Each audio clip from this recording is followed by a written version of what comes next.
بسم الله الرحمن الرحيم.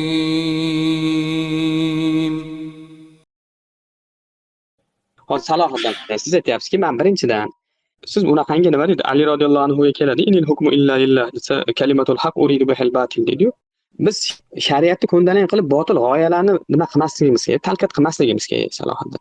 Ana shu degan Salohiddin. gapingizni ham hozir mana shu yerda bitta kalimasini kesib turib olib kelyapsiz-da, qarang. Nimaga? Inil hukmu illa lillahdimi? Ha, bitta kalimasini ham kesib olib kelyapsiz u yerda. Hukm Allohga. "Faman lam yahkum bima anzalalloh fa ulaika humul kafirun" oyatini Ali radhiyallohu anhuga qarshi hujjat qilib, mana shu oyatni u kishini kofirligiga yoki deylik o'sha dindan chiqqanligiga dalil qilgan kishilarga Ali radhiyallohu anhu haq gapni gapirdi. Lekin botilni iroda qilyapsan degan narsasida menda nimani o'zgartirishlik bor? Ya'ni nimani o'zgartirdim men hozir Salohiddin? Ali radhiyallohu anhu nima qilgan edi? Nima qilgan edi? Nima qilgan edi deb sizga so'rayapman. Nima uchun ular takfir qilyapti? Tafsili nima uchun aytmayapsiz? Faqatlam qisqa bir yerini kesib turib gap o'yini qilyapsiz bu Xo'p, yerda. mayli. Xo'p, Muaviya radhiyallohu anhu bilan Ali radhiyallohu anhuning o'rtasidagi bo'lgan mana bu fitnaga Ali radhiyallohu anhu ikki kishini hakam qildi. Tamam. Amr ibn Os bilan Abu Muso al-Ashariyni. Ya'ni shu ikkalalari o'rtada nimaga sulh qiladigan bo'lsa, biz ya'ni ikkita ixtiloflashayotgan musulmonlar jamoasi shu narsaga kelamiz deb shu sabab bo'ldi. Ular ya'ni bitta toifa Ali radhiyallohu anhuni sen Alloh nozil qilgan narsa bilan hukm qilmayapsan. Ana haqiqiy kofirlar ana shu Alloh nozil qilgan narsa bilan hukm qilmaganlar degan bir toifani Ali radhiyallohu anhuni takfir qilib, u kishiga qarshi chiqqan bir bog'iy toifani kelib chiqishiga sabab bo'ldi. Xo'p, masalani nima o'zgardi hozir? Ali radhiyallohu anhu Alloh taoloning hukmi bilan hukm qilganmidi, hukm qilmaganmidi? Alloh taoloning hukmi bilan hukm qilgan edi. Nima qilgan edi? Shu musulmonlar o'rtasida isloh qilishlikni ikkita kishiga topshirgan edi. Ha. Tamom. Shunda takfir qilish to'g'ri bo'lyaptimi aniqlar? Ya'ni Moida 44 bilan? Mayda 44 bilan ularni takfir qilayotganligi xato bo'lyapti. Endi men o'sha narsani Ali radhiyallohu anhu ularni inkor qilayotgan paytda sen o'qiyotgan oyat haq. Biz buni inkor qilmaymiz, lekin botilni iroda qilyapsan degan gaplarida men nimani o'zgartirdim hozir? Qarangda, menga qarang. Men deyapmanki, "Va man lam yahkum bima anzalalloh fa ulaika humul kafirun" deyapman, to'g'rimi? Masalan, bu oyatni o'qiyapman. Ekandan maqsad Ali radhiyallohu anhu'ni qarshisiga kelib turib, ana shu nimalarni Ali radhiyallohu anhu'ni takfir qilayotganlarni maqsadini nima qilyapman bu yerda? Maqsadim ana shular bilan bir xil maqsaddami? Nima uchun u gapni menga yopishtirishlikka harakat qilyapsiz? Men bu oyatni o'qigan bo'lsam, kim agarda Alloh taoloning hukmi bilan hukm qilmasa kofirdir degan gapni degan bo'lsam, nimani maqsad qilib aytyapti? Bugungi kunda Turkiya davlati tog'ut bo'lgan davlat. Chunki Alloh taoloning hukmi bilan hukm qilmayapti. Bir odam o'g'irlik qiladigan bo'lsa, o'g'irlik qilganda islom shariatida qo'li kesilardi, lekin bular o'g'irlik qilganni tamoman qo'li kesilishligini rad qilib, nima qilyapti? Qamab qo'yapti. Alloh taoloning hukmi bilan hukm qilmayaptimi? Hukmni kofir kufrligida hech qanaqa men ixtilof qilayotganim yo'q. Tamom, men mana oyatni nima uchun dalil qilyapman? Ular nima uchun dalil qilib olib kelayotgan edi? Muammo qayerda bilasizmi? Yo'q, sizga savol berdim. O'shani muammo qayerdaligini sizga tushuntirib beraymi? Yo'q, muammo qayerdaligini emas, sizga savol bergan narsani o'ziga ham javob bering. Ana shu masala O'sha sizning savolingiz muammoda, o'sha muammoga savolingizga meni javobimni eshitasizmi? Tamom, javobingizni aytingchi. Qarang Salohiddin. Bu yerda hozir sizlarni mana shu tahkimchilarni yoki hukmchilarni muammolar shu yerdaki, mana bu hozirgi kundagi mujohidlar bo'lsin yoki da'vatchilar bo'lsin, ahli ilmlar. Boshqa yerga o'tib ketib qoldingiz endi. Faqatlar mana savolni bergandan keyin eshitish kerak. Boshqa yerga o'tamanmi, o'tmaymanmi, ovozni yozib olyapman, eshitib chiqasiz boshqatdan.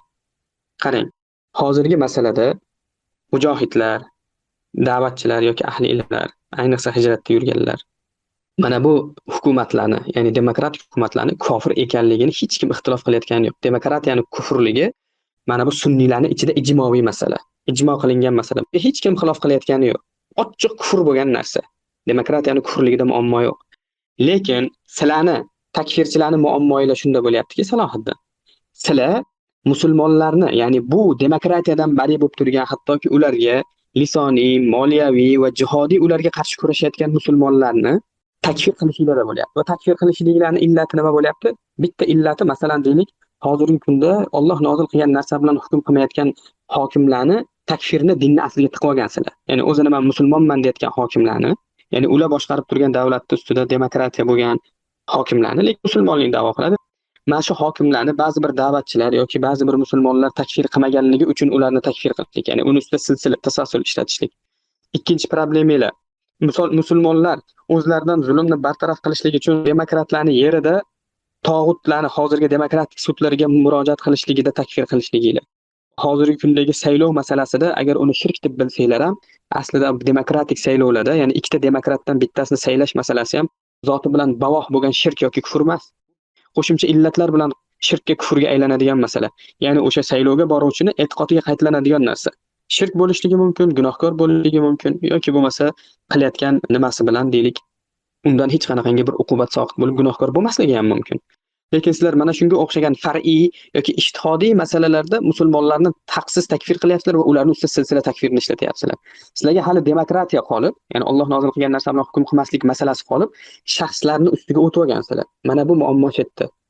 Xo'p, shu yerdagi sizlarni o'sha biz demokratiyaga qarshimiz degan ko'tarib chiqqan da'voylar mana bu haqni gapirib, botilni iroda qilish deyiladi.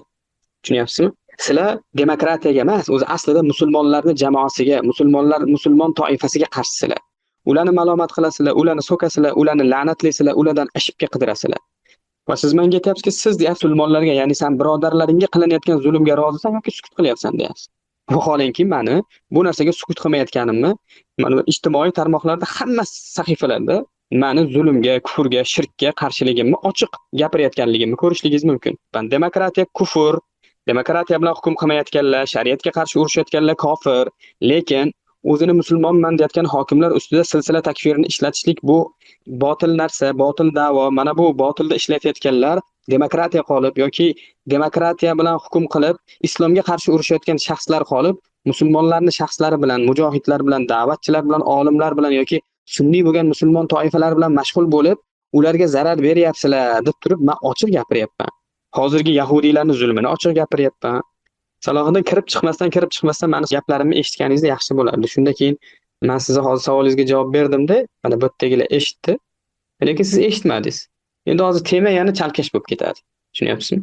Ya'ni savolingizga javob berdim, eshitdingizmi? Ha, eshitdim. Keyin mana bu masalaga ham javob berib qo'ying. Avval surasining 5-oyatini aytdingizki, 5-oyatda siz umumlashtirdingiz, men aytdimki, hattoki mana oyatda o'zida ham Alloh azza va jalla birinchidan 4 ta oyni istisno qilyapti. Ko'ryapsizmi? Qayd bor.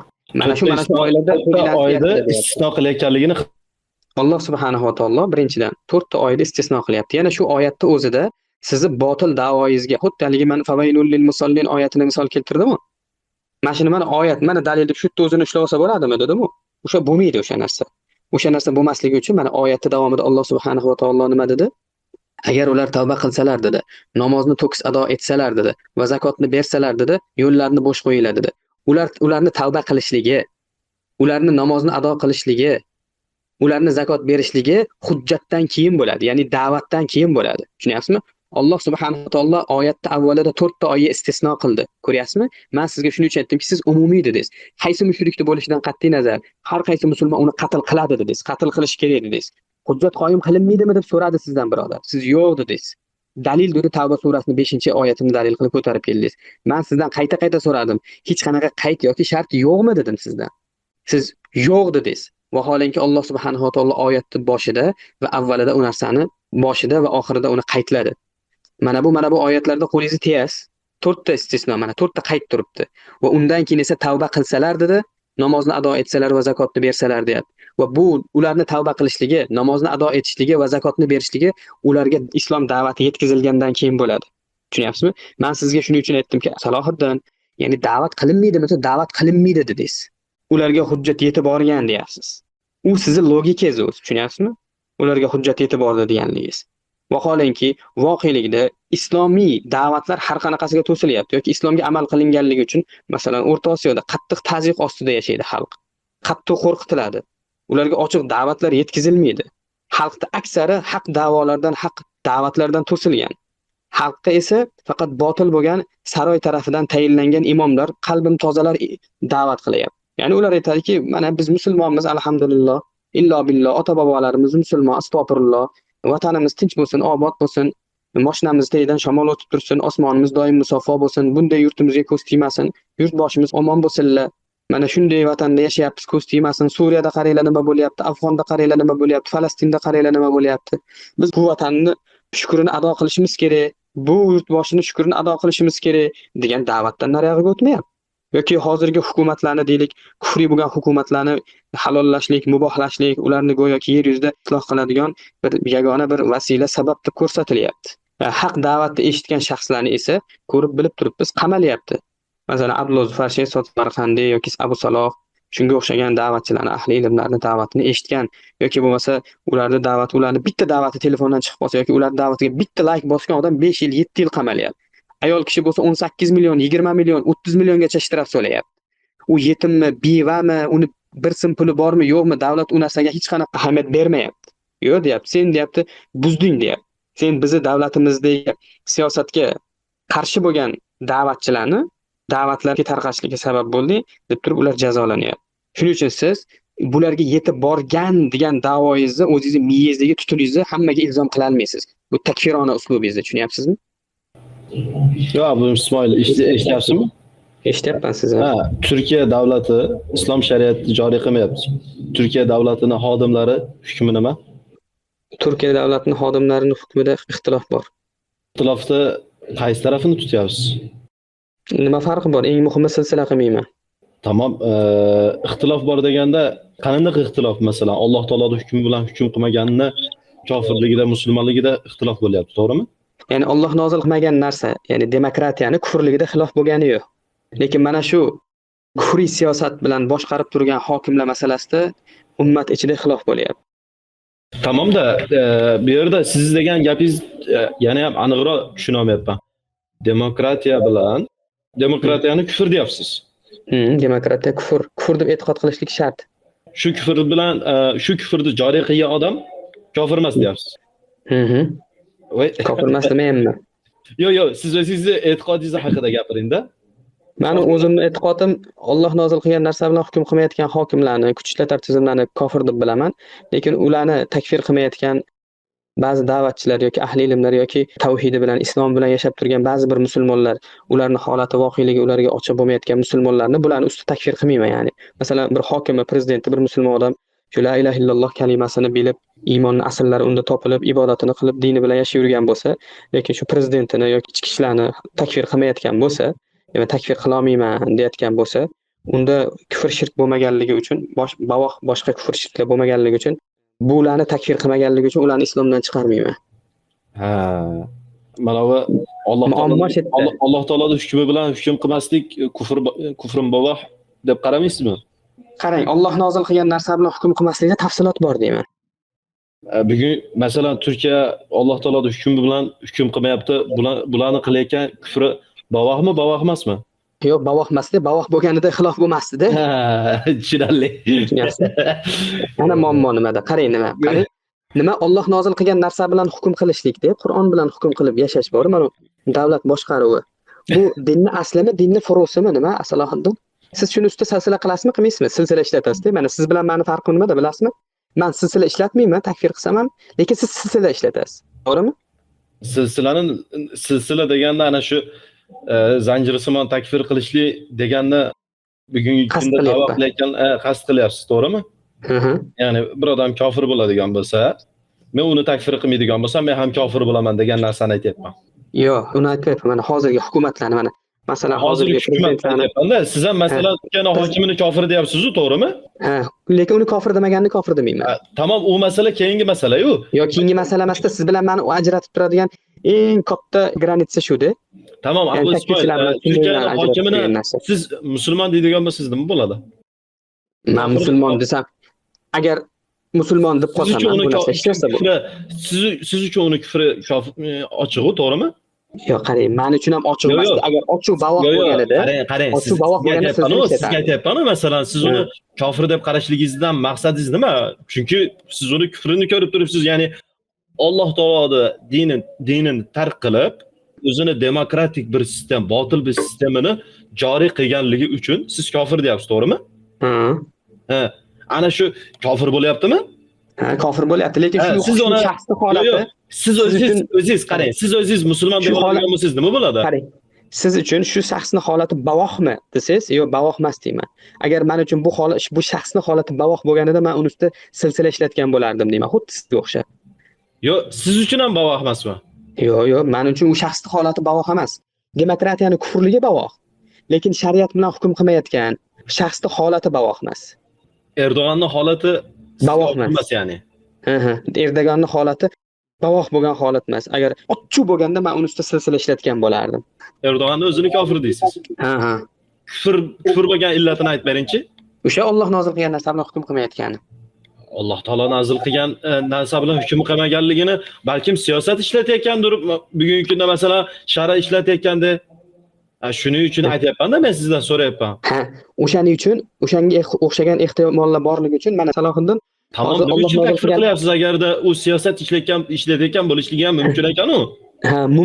Mumkinligi uchun men qarshi tarafni mana shu ehtimol bilan qarshi taraf uni takfir qilmayotganligi uchun qarshi taraf bilan men janjallashmayapman-da. Yo'q, sizlarni takfir qilmasligingiz kerak-da, to'g'rimi? Yo'q, unaqa narsa yo'q-da. Tushunayapsizmi? Masalan, takfir qilmayapsiz, subhanalloh. Men uchun rojihroq bo'lib ko'ringan taraf bu tarafi bo'lyapti-da, takfir tarafi.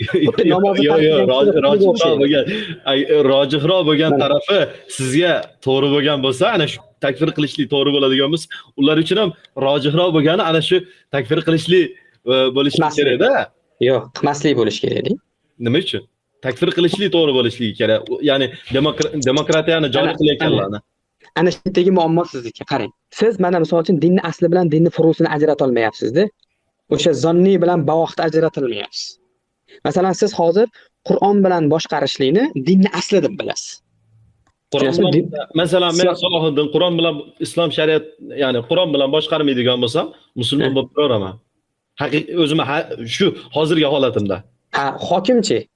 Ya, hokim bo'lsam deyapman-da, men sizga aytyapman. Bir yerda hokimman. Erdo'g'anning o'rnida Salohiddin bor. Islom hokim, ya'ni bu yerda hukm berishlikda Alloh taoloning hokimi hukumatini qilishlikka imkoniyatim bor, kuchim yetadi, xohlasam islom shariatini joriy qila olaman. Nima qilmayapman? Qilmayapsiz. Qilmayapman. Muayyan masaladami, umumiy holatdami? Muayyan masalada yoki umumiy holatda, shu demokratiya umumiy holatda-ku.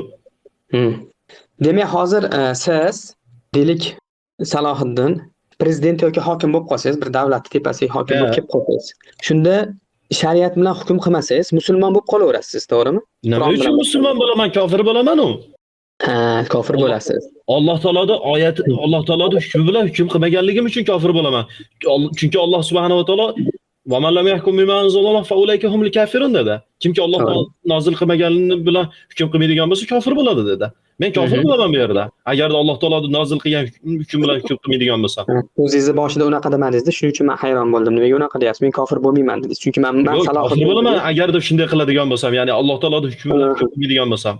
Hozir qarang, shu Allohning hukmi bilan hukm qilishlik, mana Qur'on bilan davlat siyosat qilishlikda bu dinni aslimi yoki dinni furusimi, Salohiddin? Savolingizga tafsiliy holatda javob beraymi yoki farqlab javob beraymi? Farqi yo'q. Tafsiliy holatda javob beray. Agarda men Alloh taoloning qonuni bilan, hukmi bilan hukm bermaydigan bo'lsam, men nima bo'laman? Tog'ut bo'laman. Nega?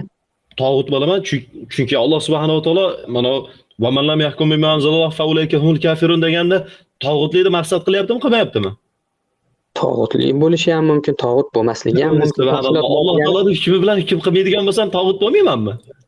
Yo'q, umumlashtira olmaysiz. Bo'laman-da, shu tog'ut bo'laman. Alloh taoloning hukmi bilan hukm qilmayapman-ku. O'zim ilohlik da'vo qilyapman-ku. Hukm berishlik nima bu? Hukm berishlik ibodat-ku. Hozir zino qilib qo'ysangiz, siz tog'ut bo'lib qolasizmi? Yo'q, hukm berishlik, davlat ustiga chiqib turib, hokim bo'lib turib hukm berishlik, hukm joriy qilishlik bu ibodat-ku. Allohga qilinadigan ibodat. Ya'ni men Alloh taologa ibodat qiladigan, men Alloh taologa ibodat qilishligim uchun Alloh taoloning hukmi bilan hukm qilishligim kerak. Agarda Alloh taologa ibodat qilmasdan nima qilaman? Ana shu Qur'on kitobni bir chetga surib demokratiya bilan hukm qiladigan bo'lsam, men bu yerda ilohlik da'vo qilayotgan bo'laman. Chunki Alloh taoloning ilohligini qabul qilmasdan meni o'zimning ilohligimni o'rtaga chiqarayotgan bo'layapman bu yerda. Hozir qarang, bo'laman bu yerda. Demokratiya bilan hukm qilishlik bilan nafsi bilan hukm qilishlikning farqi bormi o'rtasida? Nafsi bilan hukm qilishlik deganda nimani maqsad qilinyapti? Masalan, demokratiyani demokratik degan bir qonun bilan bitta odam hukm qilyapti. Yo'q, u masalaga o'tmaylik-da, faqatlam demokratiya masalasida gaplashaylik. U masalaga undan keyin o'tamiz, bo'ladimi? Masalan, Alloh taolo Yo'q, undan keyin mana shu masalaga o'tamiz. Faqatlam hozir demokratiya masalasida gaplashaylik. Men Alloh taoloning hukmini bir chetga surib, demokratiya bilan hukm qiladigan bo'lsam, men o'zimni ilohlik da'vo qilgan bo'laman, to'g'rimi? yo'q bo'lmaysizda. Agar Nima uchun bo'lmayman? Men ilohman degan bo'laman bu yerda. Yangi bir din qurgan bo'laman bu yerda. agar siz shu narsani o'z ixtiyoringiz bilan qilayotgan bo'lsangiz, shunaqa bo'ladi. Ya'ni shuni Meni boshimga biror pistolet taqab qo'ymadi.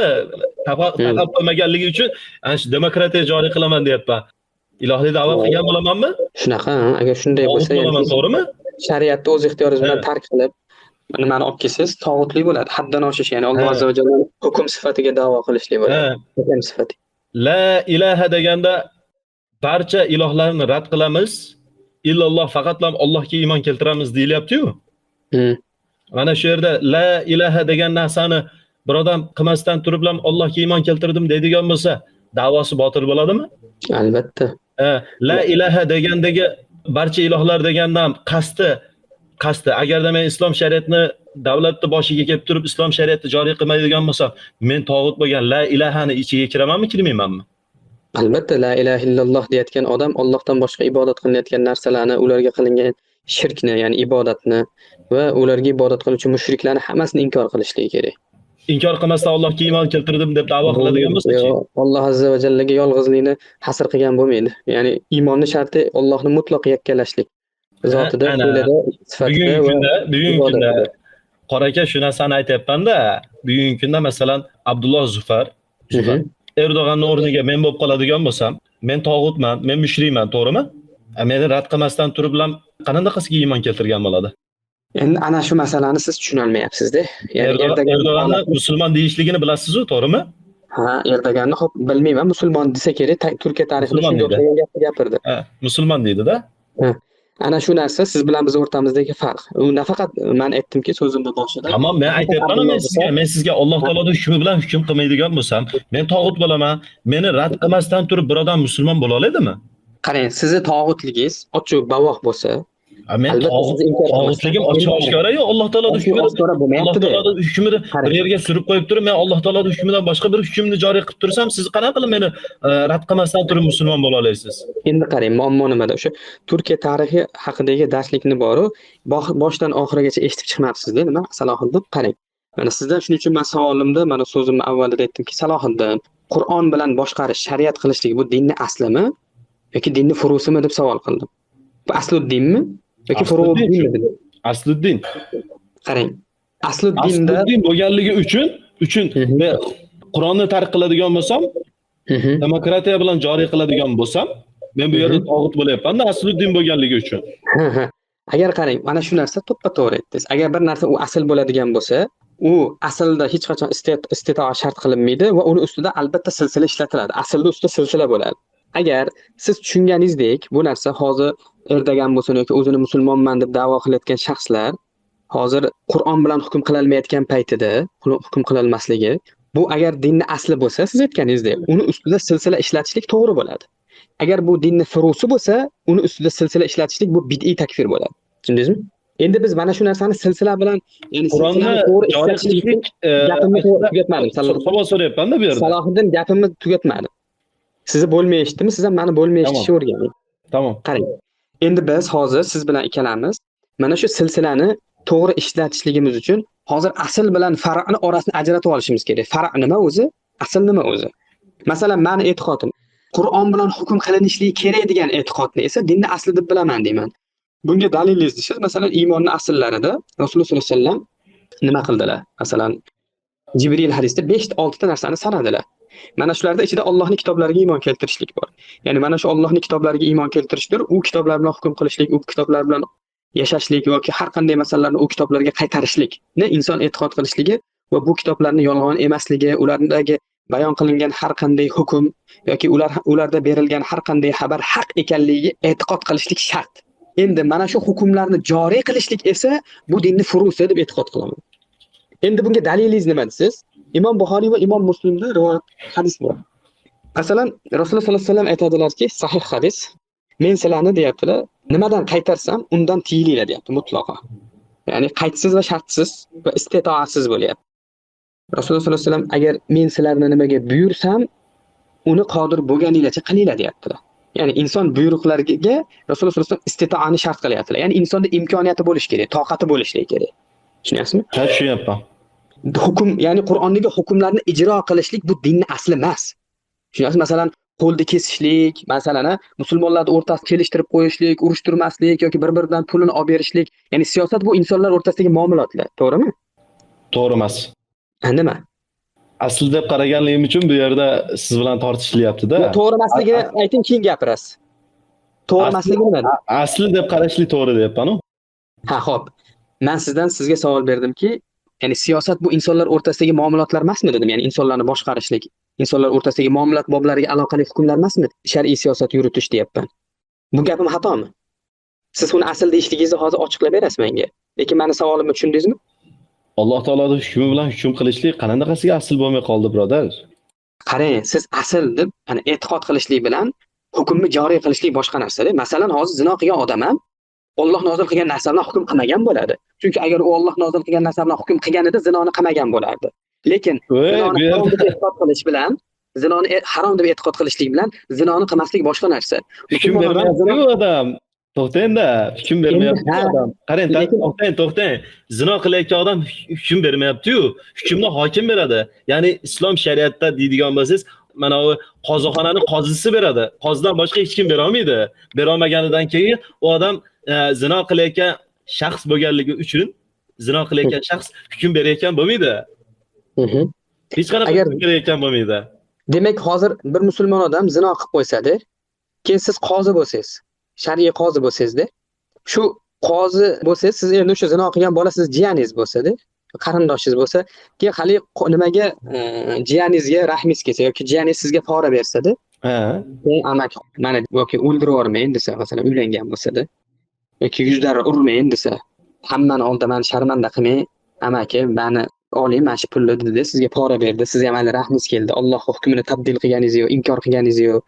Alloh hukmi to'g'ri deyapsiz, xato qilayotganingizni bilib turibsiz-da, bo'pti deb unga rahmingiz keldi-da, qo'yib yubordingiz. Shunda tog'ut bo'lib qolasizmi? Shu muayyan masaladagi ijroni tark qilganligingiz uchun. Muayyan masalasidagi ijroni tark shu qilasiz. aslan Qur'onni joriy qilishlik muayyan emas, umumiy, to'g'rimi? Endi qarang-da, agar bir narsa asl bo'lsa, mana asl shunaqa narsa-da. Umumiymi, muayyanmi? Men sizga hozir Yo'q, Qur'on kitobda joriy qilishlik umumiymi, muayyanmi? agar o'sha narsachi furu bo'lsa, umumiymi, muayyanmi, aslga aylanib qolmaydi. Yo'q, men sizga savol berdim. Savolimga ham javob bering. Ana shunga qarab javob beraman undan keyin. Qarang, insonlar o'rtasida umumiymi, muayyanmi?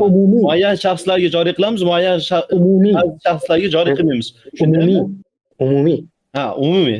Hammaga joriy qilinadi, to'g'rimi? Aslida hammaga joriy qilinadi. Endi mana shu yerda qoziman. Deyaptiki, bitta bombani boshimga baylab turib, boylab qo'ydi. Menga mana shu nimani mana yerda islom shariatini joriy qilmasligim shirk. Mana shu shirkni ikro holatiga tushirib turib, agarda sen menga hukm bermaydigan bo'lsang, Alloh taoloning hukmidan boshqa bir hukmni joriy qil deydigan bo'lsa, ikro holatiga tushadigan bo'lsa, bu yerda shirk qilishligi bilan mushrik bo'lmayman. Ikro holatiga tushgan paytimda. Ikro holatidan boshqa paytda, har qanday vaqtda, ikro holatidan boshqa paytda, har qanday vaqtda shirk ish bo'ladi. Qilgan ishim Alloh taoloning hukmi bilan hukm qilmasligim, har bir holatda mushrik bo'laman. Faqatlam ikro holati mustasno bundan. Demak, hozir siz bilan men shirkka o'zi kelishib olsak bo'lar. Nima Salohiddin? Shar'iy istilohdagi shirk nima va lug'aviy ma'nodagi shirk nimaligini. Shirk lug'aviy ma'nosi, ya'ni shirk qilish, o'rtoq qilish, tenglashtirish degani, to'g'rimi? Aha. Lekin shar'iy istilohdagi ma'nosi esa ash-shirku huwa at-taswiyatu ghayrillahi billahi fima huwa min khasoisillah. Shirk bu Allohga xos bo'lgan narsalarni Allohdan boshqalarga isbot qilish. Shu. Ya'ni 4 ta narsa bor Allohga xos bo'lgan. Alloh Qur'onda 4 ta holatni o'ziga xosladi. Zotini, fe'lini, sifatini va ibodatini. Endi qarang. Alloh subhanahu va taolo kitoblar nozil qildi. Rasululloh sollallohu alayhi vasallamga yoki Rasululloh sollallohu alayhi vasallamdan avvalgi payg'ambarlarga kitob va sahifalar nozil qildi. Mhm.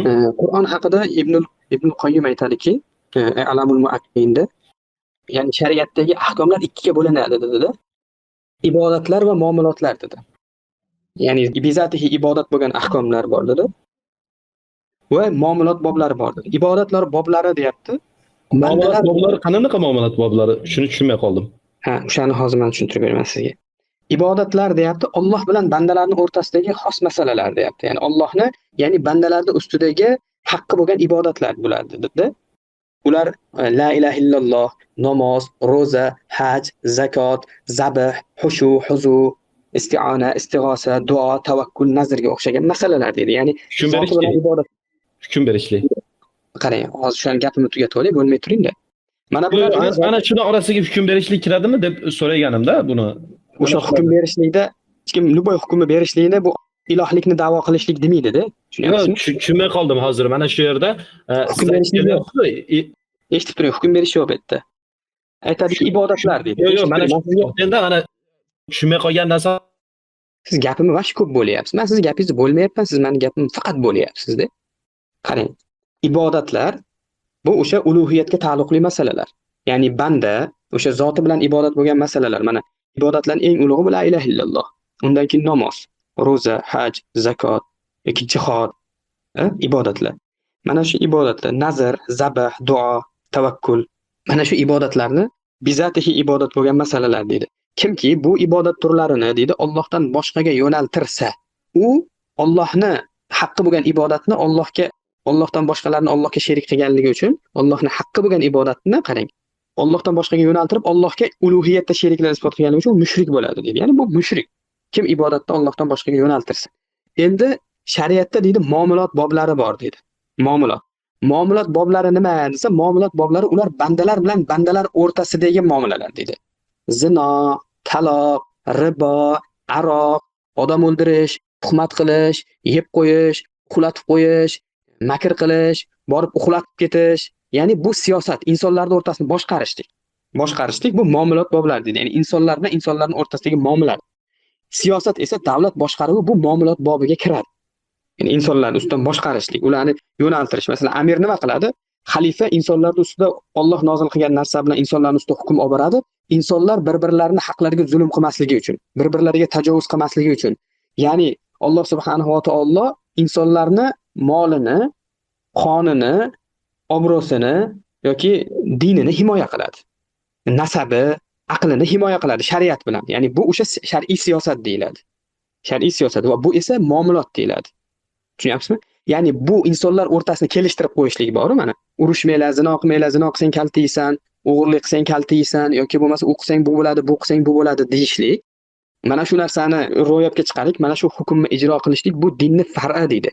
Bu far'iy masala, bu asliy masala emas. Lekin shuni shunday qilib qilish kerak deb e'tiqod qilishlik, bu esa, ya'ni Qur'on bilan hukm qilishlik kerak, Qur'ondan boshqa bilan hukm qilishlik mumkin emas deyishlik Alloh bilan bandalar o'rtasidagi masalalarda ham, ya'ni ibodat ahkomlarini ham biz faqat Qur'on sunnatdan olamiz va insonlar o'rtasidagi muomalotlarni ham faqat Qur'on sunnat hukm qilishlik kerak deb e'tiqod qilishlik, bu dinning asli. Bu asliy masala. Ya'ni tushunib oling Salohiddin.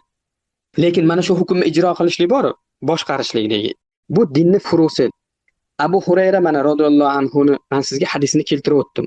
Rasululloh sollallohu alayhi vasallam ya'ni nimaga buyurgan bo'lsam toqatinglar yetgunicha qilinglar dedilar. Buyruqqa istitoani shart qildilar. Ya'ni toqatga qaytdilar, qo'lingizdan kelganicha. Endi siz hozir tog'ut deyotgan odam. Hozir Abdulloh Zufardan so'rasangiz, masalan, Turkiyani prezidentini, mana Rajab Toyibni, shu hozir qo'lidan kelmayapti dedi. Chunki haqiqatan Turkiyaga bu demokratiyani Rajab Toyib olib kelmagan. Va Rajab Toyibdan oldin esa bu Turkiya hukumatida dinga qattiq qarshiliklar bo'lgan. Qattiq qarshilik bo'lgan. Xuddi Stalinning paytidagi kommunistlik siyosati bo'lgan. Men Alloh deyman degan narsa lafzi jalolasini ishlatishlik mumkin bo'lmagan. Puonni dindorlarga qarshi reydlar bo'lgan. Urib dabdalasini chiqarib tashlagan. Va Otaturk ochiqchasiga aytardiki, mana shu Qur'on Muhammad insonlarni boshqarishligi uchun men videolarini eshitganman. O'zi o'ylab topgan, o'zi qo'li bilan yozgan bir o'zining miyasidan yozgan shu qonunlar to'plami degan. Ya'ni ochiq kufr mana bu tog'u gaplari bor. Endi Turkiyani prezident hokimi kelgandan keyin esa deydi, bu narsa ya'ni hozirgi holatda deydi, ya'ni u qo'lidan kelganicha deydi hukm qilyapti deydi. Ya'ni Rasululloh sollallohu alayhi vasallam dedilar, ya'ni Alloh nozil qilgan narsaga bilan hukm qilishlik buyruqmi Buyruq. Demak, buyruq bo'lgandan keyin u istitoani talab qiladi. Va hech qachon dinni aslida istitoa bo'lmaydi. Masalan, Rasululloh sollallohu alayhi vasallam Jibril alayhisalom hadisida 6 ta narsani dinni asli deb sanadilar. Allohga iymon keltirishliging, amantu billahi va malaikatihi, farishtalarga iymon keltirishliging, va kutubihi, kitoblarga iymon keltirishliging, va rasulihi, payg'ambarlarga iymon keltirishing, va yawmil oxir, oxirat kuniga iymon keltirishing, va qadari xayrihi va sharrihi minallohi taala. Qadarning yaxshisi yomoni Allohdan ekaniga iymon keltirishing dedilar. Rasululloh sollallohu alayhi vasallam bu yerda istitoani shart qildilarmi? Qodir bo'lganingcha Allohga iymon keltir. Qodir bo'lganingcha Qur'onga iymon keltir. Qodir bo'lganingcha farishtalarga iymon keltir. Qodir bo'lganingcha payg'ambarlarga iymon keltir. Agar qodir bo'lmasang, ba'ziga inkor qilib, ba'ziga iymon keltirishliging mumkin. Yo'q, dinni asllarida istitoa shart qilinmagan. Qaydsiz va shartsiz. Va Rasululloh sollallohu alayhi vasallam yana so'zlarida aytdilarki, men qaytargan narsalardan tiyilinglar dedilar. Masalan, Rasululloh sollallohu alayhi vasallam shirkdan qaytardilar. Abu Dardoni hadisida keladi. Masalan, Abu Dardo aytadiki, rivoyat qilib, meni Habibim Rasululloh sollallohu alayhi vasallam aytdilarki dedi, agar parcha-parcha qilinsang ham Allohga shirk keltirmagin deb aytdi dedi. Ya'ni shirkdan nahiy qilindi. Ya'ni bu nahiy, bundan mutlaq to'xtash kerak. Yoki bo'lmasa zinodan to'xtash kerak, ribodan to'xtash kerak, g'iybatdan to'xtash kerak, iftiro, tuhmatdan to'xtash kerak. Chunki bu qaytariqlar hammasi. Qaytariqlarda hech qachon istitoa shart qilinmagan.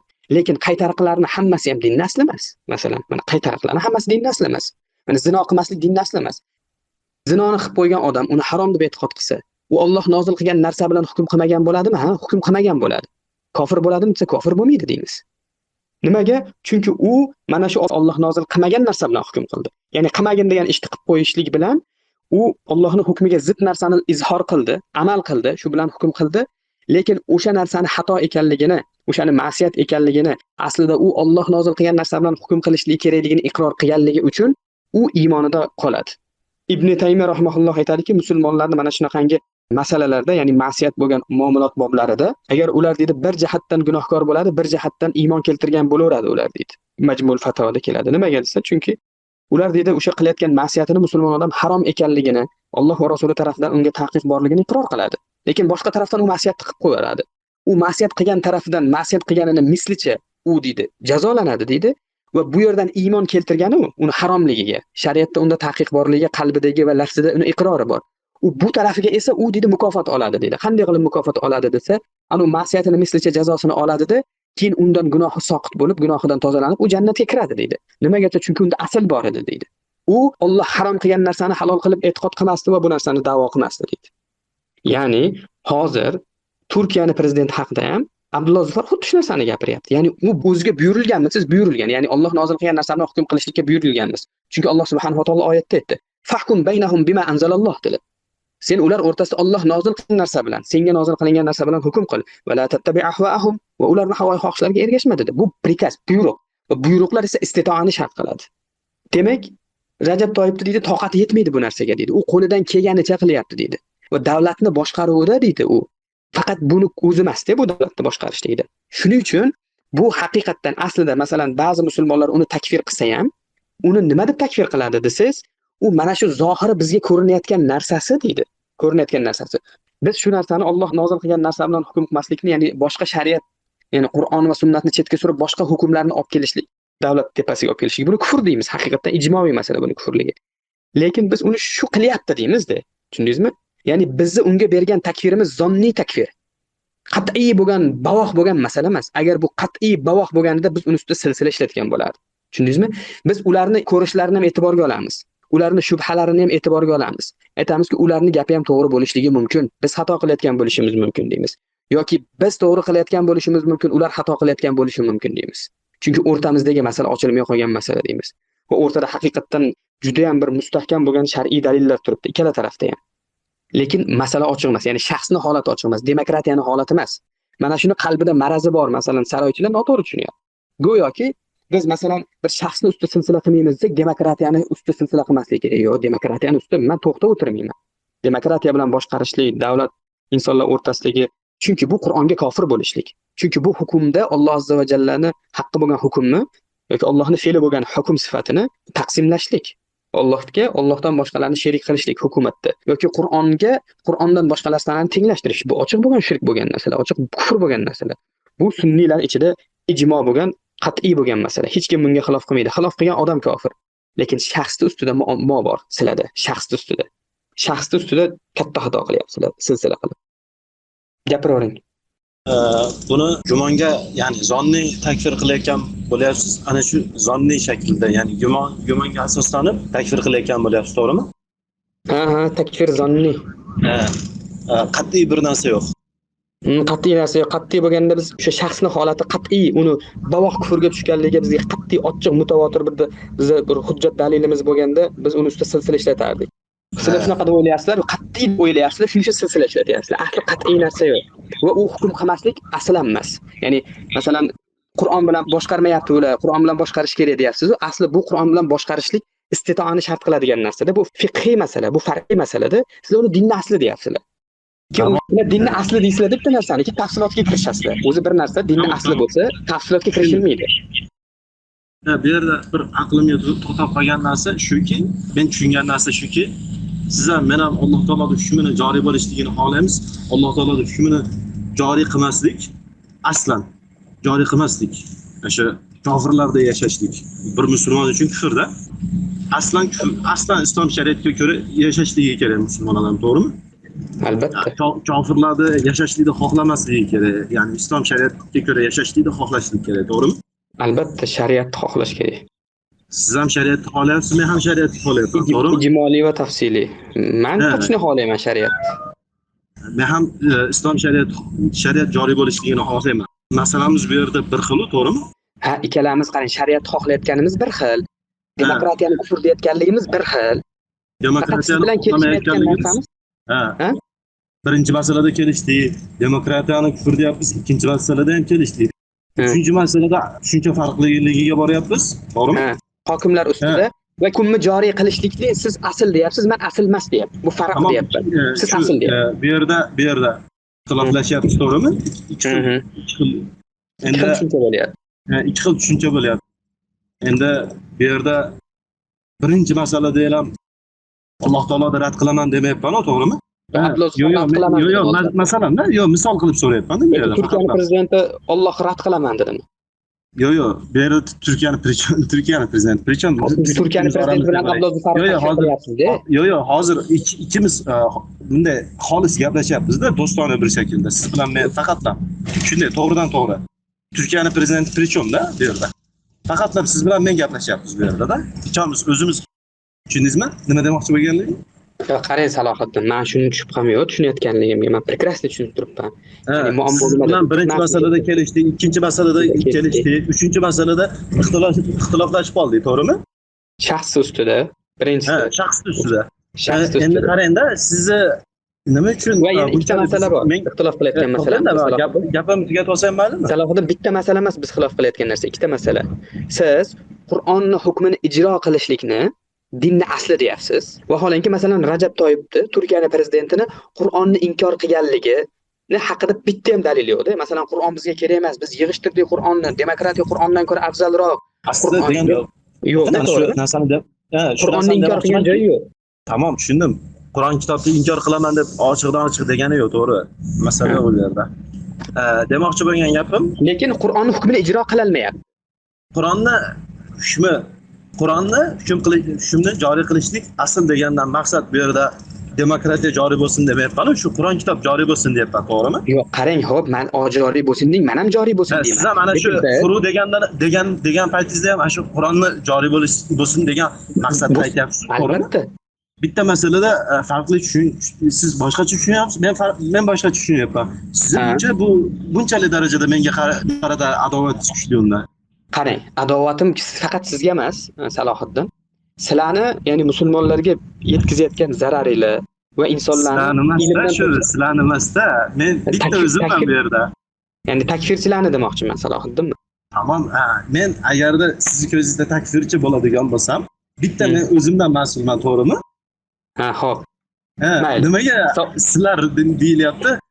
Hozirgi kunda masalan Turkiyaga bir kun balkim kelasiz, mehmon bo'lib kelasiz, balkim bir choy ichamiz, ko'rishamiz mana shu yerda. Ba'zi insonlarni sizga ko'rgazaman-da mana shu yerda. Nizomiya firqasini ko'rgazaman. Uni boshlig'i Abu Ibrohim bor edi. Abu Ibrohim o'ldi. Ba'zi birlari tarafidan mana shu yerda bolalar biladi kim u odamni o'ldirganligini. Burun Madina Studio degan gruppa bor edi, bilasizmi? Ha, ha. Ha, mana Madina Studio gruppasiga men bir video tashlagan edim. Eslolsiz. Abu Ibrohimni o'ldirilgan videosini. Kim o'ldirgan? Kim mana u? Nima? Ana shu yerda Kalamush ovchisi degan bir profil bor edi, masalan, Horun degan bola mana bu choyxona rasmiy degan bir guruh ochgan, bilasizmi? Horunni gruppasini. Ha, bilaman. Ha, ana shu bola biladi, masalan, Abu Ibrohim Nizomiya firqasini boshlig'i bo'ladi. Nima degan gaplarini videosini tashlab qo'ygan edim, masalan, u Abu Ibrohim turkda o'zi asli. U bola chiqib turib Imom Buxoriy cho'chqa, Imom Ahmad najas, u bu deb mana shunaqa yomon haqoratsimon gaplarni gapirgan edi. Yomon gaplarni gapirgan edi. Ba'zi bolalar borib turib haqqini berib keldi-da, uni o'ldirib kelishdi shu. Endi bu yerda demoqchi bo'lgan gapim shuki, siz bilan meni oramizdagi masala bitta masalada farqli tushunyapmiz. Siz menga xos holatda bunchalik adovat qilishligingizni hojati yo'q. Siz ya'ni bir masalada farqli tushunyapmiz, to'g'rimi? Bitta masalada siz boshqacha tushunyapsiz, men boshqacha tushunyapman. Men sizga qanday chiroyli muomala qilayotgan bo'lsam, siz ham boshqalarning xatolarini menga yuklashligingizga nima deydi, haqqingiz yo'q-da. Chunki boshqalarning qilayotgan xatosi boshqalar mas'ulda, men mas'ul emasman. Xos holatda men mas'ul emasman, to'g'rimi? Bo'ldimi, gapiravering? Yo'q, degan gapim to'g'rimi? Savol so'radim-da. Boshqalarning qilayotgan xatosiga men mas'ul emasman, to'g'rimi? Lekin bu jamoaviy suratda bo'layotgan bo'lsa, ya'ni masalan takfirchilar jamoasi va ular bir xil xatoni takrorlayotgan bo'lsa, jamoatga tobe emasman-ku men, bilasizmi? yo'q, jamoaviy deganda qarang. Jamoa jismoniy holatda birlashib, ular bitta joyda to'planishligini qasd qilmayapman. Masalan, e'tiqodiy bir jamoa bor, lekin ular bir-biriga bay'at qilmasa ham bitta g'oyani, bitta maqsadni ko'taradi. Mana shu masalada hammasi alohida harakat qiladi, lekin harakat qilsa ham ular bir jamoa hisoblanaveradi. Chunki bitta g'oyani ko'targanligi uchun yoki bitta fasodni tarqatayotganligi uchun. Masalan, Amerikada turgan deylik LGBT bilan O'zbekistonda turgan LGBT yoki bo'lmasa Turkiyada turgan LGBT yoki Germaniyada turgan LGBT bir-birini tanimasligi mumkin. Lekin bular hammasi bitta deyilaveradi. Shu bitta fasod tarqatayotganligi va bitta g'oya bilan LGBTlar bitta deyilaveradi, to'g'ri. Bu gapingizda shak shubha yo'q. Lekin mana bu demokratiyani kufr deb Erdo'g'onni takfir qilayotgandagi shaxslarni har birisiga ayrim muomala qilasizda. Chunki uni ma'naqa qilmaydi. Gapimni tugatib olsam maylimi? Chunki bu Erdo'g'onni takfir qilayotganlar orasida juda ham ko'p farqli e'tiqodga ergashganlar bor-da. Xosatan hozir aytib o'tib ketganimdek, mana bu Nizomiya firqasi bor-ku. Bir odam kofirga salom berib qo'ysa ham kofir bo'lding deydigan e'tiqod ega bo'lgan shaxslarda masalanga. Tushundingizmi? Ya'ni islomda kofirga salom berishlik yo islomda harom yoki makruhda, shunday bir xato ish. Aniq narsa emas-da, aniq ma'lum bo'lgan narsa emas. Salom berishlikda bir kufr bo'lganligi ochiq oshkora bo'lgan narsa emas-da. Bular bo'lsa ularniki deb qaraydi. Masalan, men ularniki deb qaramayman. Ularga qilgan muomalangiz bilan menga qiladigan muomalangiz ikki xil bo'lishligi shart. Xosatan sizga.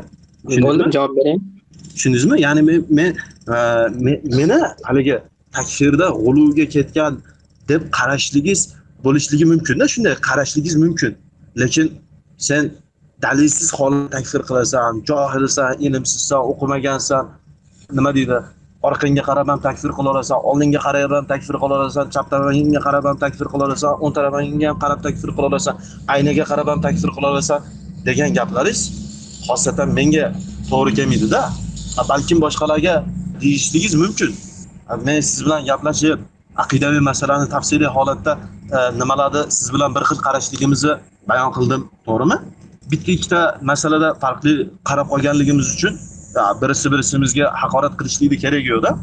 Bugungi kunda masalan sizga ba'zi men oldin musulmon deb qaragan, oldin musulmon birodarim deb qarardim masalan bolalarda. Bu bolalarga aytib beray, kichik shirkni Alloh taolo kechiradi degan e'tiqodga ega bo'lgan bolalar bor edi masalan. Kichik shirkni Alloh taolo kechiradi degan e'tiqod deydi bu bolalar. Masalan, mana shu shirkni Alloh taolo kechirmaydi, katta shirk bor, kichik shirk bor. Kichik shirkni Alloh taolo kechirmaydi, katta shirkni ham kechirmaydi. Katta shirk bilan dindan chiqib ketadi, lekin kichik shirkni ham kechirmaydi. Deymiz, lekin u bolalar kechiradi deb e'tiqod qilardi masalan. Mana shu masalalarni ayirib ketdi. Kichik shirkni Alloh taolo kechirmaydi deb qarayman shu. Shu bilan takfir ham qilasizmi keyin? aytyapti-yu, Alloh taolo o'ziga qo'shgan shirkni, Alloh taologa qo'shilgan shirkni kechiraveradi deyapti. Alloh taolo Niso 48 da kechirmaydi deb turgan tursa. Imom Tabariy o'sha dunazalik undan kichkinalari degani, undan kichkinalarini o'sha kichik shirk deganda. Yoki Rasululloh sollallohu Yo'q, alayhi vasallamning shirk emas, harom narsalar ular. Islom shariati gunoh kaboirlar.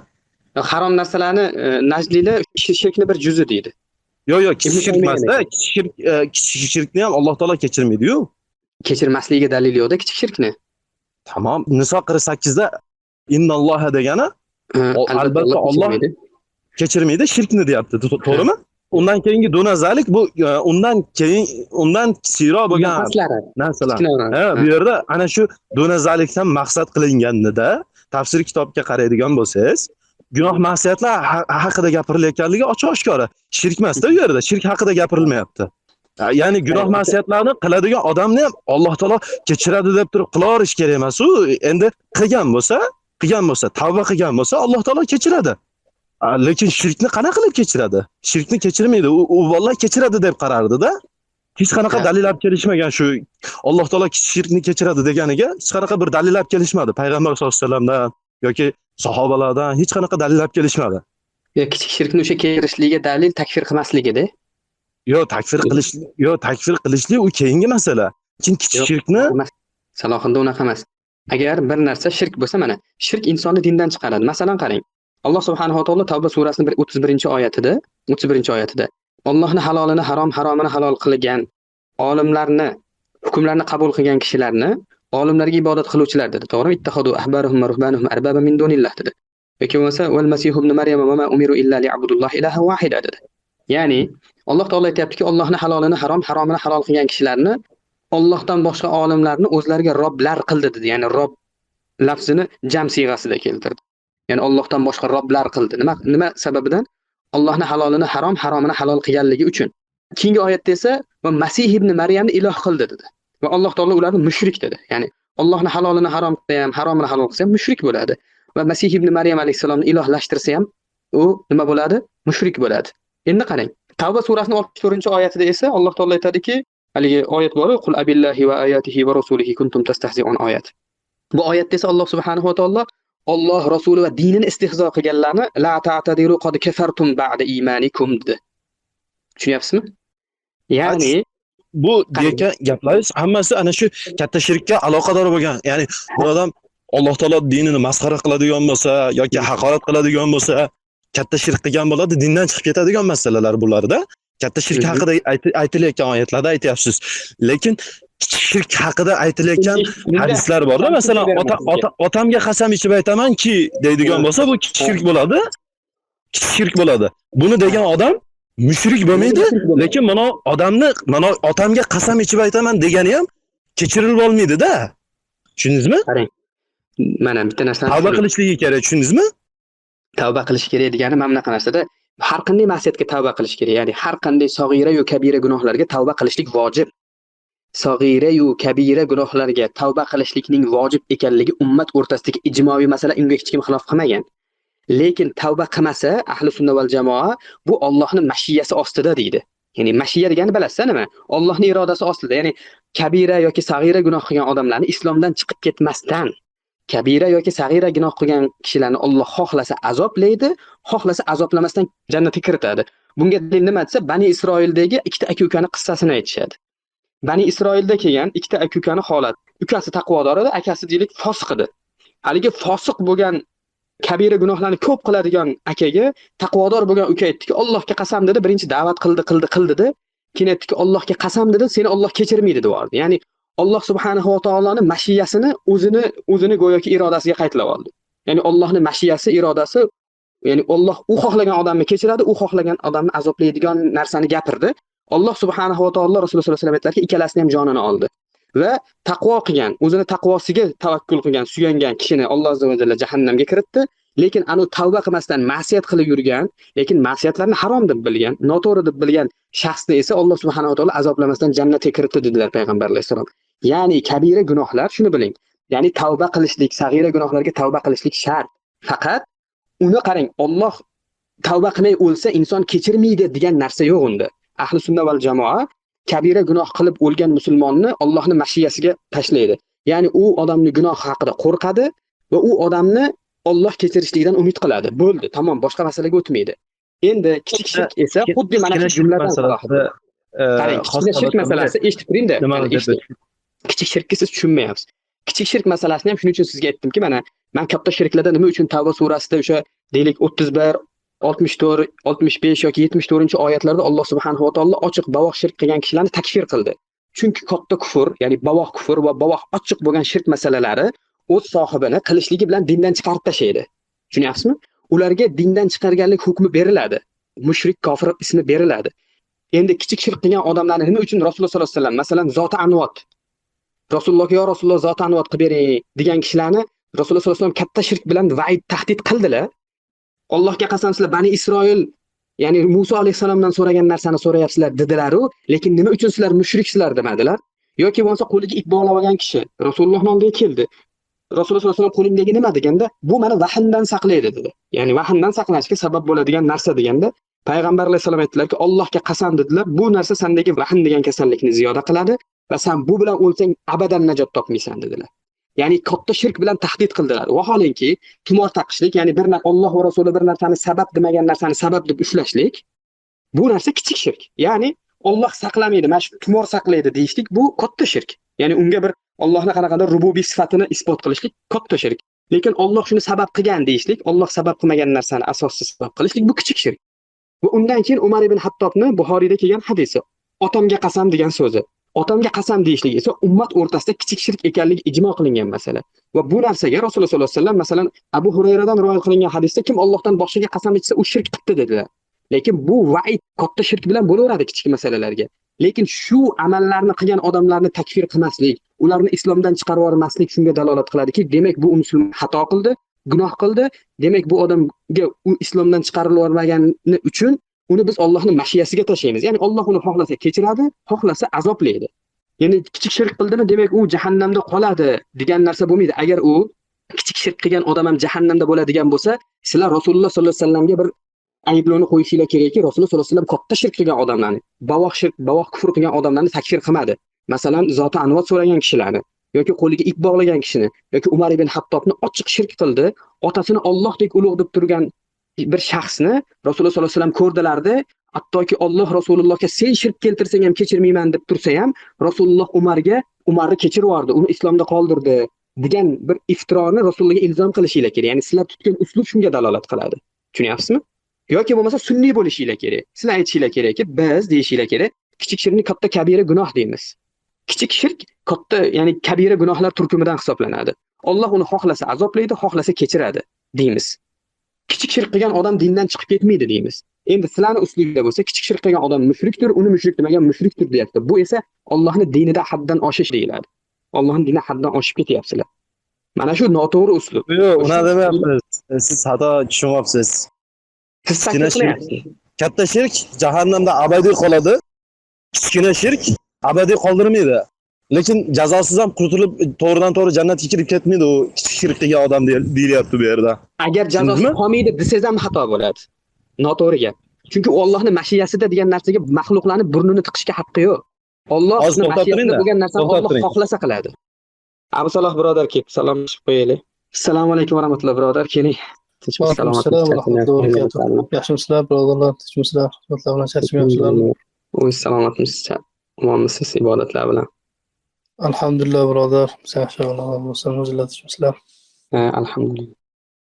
Ya'ni o'sha Salohiddin kichik shirk masalasi bo'lsa, keyin mana bu hozirgi kundagi o'sha Turkiyaning hokimlari, prezidenti bo'lsin yoki bo'lmasa mana bu o'zini musulmonman deyotgan hokimlarni Alloh nozil qilgan narsani hukmini ijro qilolmaganligi uchun ularni takfir qilishlik haqqinglar bor. Bu narsa bilan biz sizlar bilan mujodala qilib, tortishib, jidal qilayotgan joyimiz yo'q.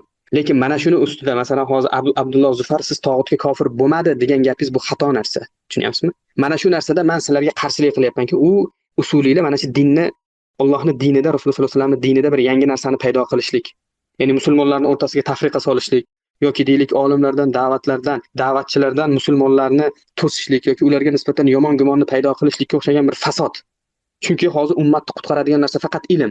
Takfirchilarning uslubi esa Alloh subhanahu va taoloning diniga xizmat qilib turgan shaxslar haqida bir ayblovlarni paydo qilishlik va ayblov deb ko'tarib olgan narsalari, masalan, hozir hukumatlar masalasi. Men sizga ham aytyapmanki, Qur'on bilan hukm qilishlik kerakligini e'tiqod qilishlik bu dinning asli, bu ijmoviy masala.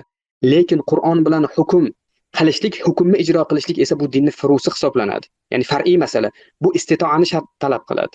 Ya'ni odam qodir bo'lmayotgan bo'lsa, bir musulmon odam o'sha bir hokimni Alloh nozil qilgan narsa bilan hukm qilishga u qodir bo'lmayapti. Uni bu toqati yetmaydi, qo'lidan kelganicha hukm qilyapti.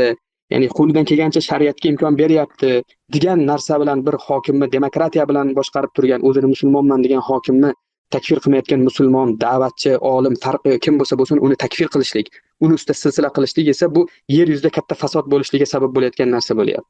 Shuning uchun men kim bo'lsa bo'lsin, men sizga ham yoki o'sha siz bilan o'rtamizda shaxsiy hech qanaqa adovat yo'q. Men bu narsani adovat bor demadim. Lekin siz yoki sizga o'xshagan mana shu masalalarda silsila qilayotgan odamlar, men sizdan oldingilar bilan ham gaplashganman. Takfir qilsanglar, takfir qilaveringlar. Lekin mana shu shaxslarga, masalan, Abdulloh Zufarning nima aloqasi bor? Yoki bo'lmasa deylik, mana Javloniyning temasini ko'tarayotganlar, Tolibonni temasini ko'tarayotganlar. Sen dinni asli deyapsan, sen tog'ut deyapsan, sen shirk deyapsan, sen tavhid deyapsan. Sen tamom tavhid haqida gapir. Sen dinni asli haqida gapir. Sen qo'y Tolibonni, sen qo'y Abdulloh Zufarni, bo'sh ber. U o'zining ishini qilaversin. Ya'ni men sizlardan talab qilayotgan narsam shu xolos. Qo'lingizdan kelgancha Allohning dinini bilgan ilminglarni tarqatinglar, lekin insonlarni sizlardan ko'ra ilmliroq bo'lgan, faqat sizlar tushunmaganinglar uchun yoki sizga o'xshagan takfirchilar tushunmaganligi uchun kofirga chiqarilayotgan sunniy bo'lgan da'vatchi, olim yoki mujohidni kofirga chiqarib, musulmonlar ichida ularni qoralab, ulardan musulmonlarni to'silishligiga sabab bo'lmaylar. Shu xolos men talab qilayotgan narsa. Men 5 yildan beri yoki 7 yildan beri takfirchilar bilan o'rtamizda bo'layotgan narsa, hattoki men takfirchi bo'lgan paytimda ham yonimdagilarga aytardim, shaxslarga kirishib nima qilamiz? Masalan, Sodiq Samarqandiyni la'natlab yurardi, Abu Hanifani la'natlasa, aytardim, bular nima aloqasi bor derdim-da dinga. Undan ko'ra biz o'sha haq deb bilgan e'tiqodni, tavhid aqidasini insonlarga o'rgataylik, da'vat qilaylik. Bu shaxslarda, masalan, hozir kimdir Sodiq Samarqandiyni bilmay o'lib ketsa, Alloh undan so'raydimi derdim. Ya'ni bular faqat takfirchilarning shaxslarga kirishaverishligini men tushunmasdim. Agar sening maqsading din bo'lsa, nima uchun hali shaxslarga osilaverasan deb. Endi bu ham qo'lidan kelganicha qilyapti degan narsani aytardim. Sizga ham aytayotgan narsam shu, Salohiddin. Siz hozir Qur'on bilan, ya'ni Qur'on hukmlarini ijro qilishlik, mana men sizga Abu Hurayradan hadis keltirdim. Qur'on bilan hukm qilishlik shart deb e'tiqod qilishlik, Qur'ondek hukm yo'q deb e'tiqod qilishlik va barcha qonunlarni, barcha hukmlarni Qur'on ta'qib qiladi, muhokama qiladi, afsuslar qiladi. Har qanday hukm faqat Qur'onga qaytadi deb e'tiqod qilishlik bu dinning asli. Bunda shubha yo'q. Qur'ondagi har bir buyruq va har bir qaytariq va har bir xabar va har bir harf, har bir nuqta tasdiqlanishligi kerak. Kim uni inkor qilsa kofir bo'ladi. Bu ijmoviy masala. Hech kim uni inkor qilishga haqqi yo'q. Lekin shu Qur'ondagi hukmlarni ijro qilishlik masalasi bu dinning asli emas. Bo'lib ham davlat siyosati. Davlat siyosati bu fiqhiy masala, far'iy masala. Bu istitoani toqatni talab qiladigan masala. Rasululloh sollallohu alayhi vasallam aytdilar bu narsani. Buyurgan narsalarimni qo'lingizdan kelgancha qilinglar dedilar. Dinning aslida esa hech qachon istitoa shart qilinmaydi va dinning aslida esa silsila takfiri ishlatiladi. Far'iy masalalarda esa silsila takfiri ishlamaydi. Ya'ni dinning asල්larida hattoki namoz, roza, haj, zakot, namoz dinning asli emas. Bu dinning furusi. Chunki ularni vojib deb e'tiqod qilishlik bu dinning asli. Lekin mana shu ibodatlarning ichida eng buyuk ibodat namoz masalasida hattoki imomlar o'rtasida xilof bor. Endi bu Alloh nozil qilgan narsa bilan, ya'ni davlat siyosat qilishlik, insonlarni ustidan boshqarishlik namozdan pastroq bo'lgan masala. Chunki bu muomalat bobida odamlar bilan odamlarning o'rtasidagi masala. Buni ustida silsila takfirni vaqti ishlatilmaydi. Demokratiyani ustida silsilani ishlating. Kimki demokratiyani kufr deb bilmasa, kimki demokratiya bilan hukm qilishlik joiz deb e'tiqod qilgan bo'lsa, men bu gapimni hamma joyda aytaman. Kim shu e'tiqodda bo'lsa, namoz o'qisa ham, roza tutsa ham, haj qilsa ham, zakot bersa ham u kofirdir, qilgan amallari behuda ketadi, habata deyman. Chunki u Qur'onga iymon keltirmagan deyman. Lekin shaxslar ustida esa bu uslubni ishlata olmaymiz. Ishlatsak, sunniylikdan chiqamiz va sunniylarga zarar berishni boshlaymiz.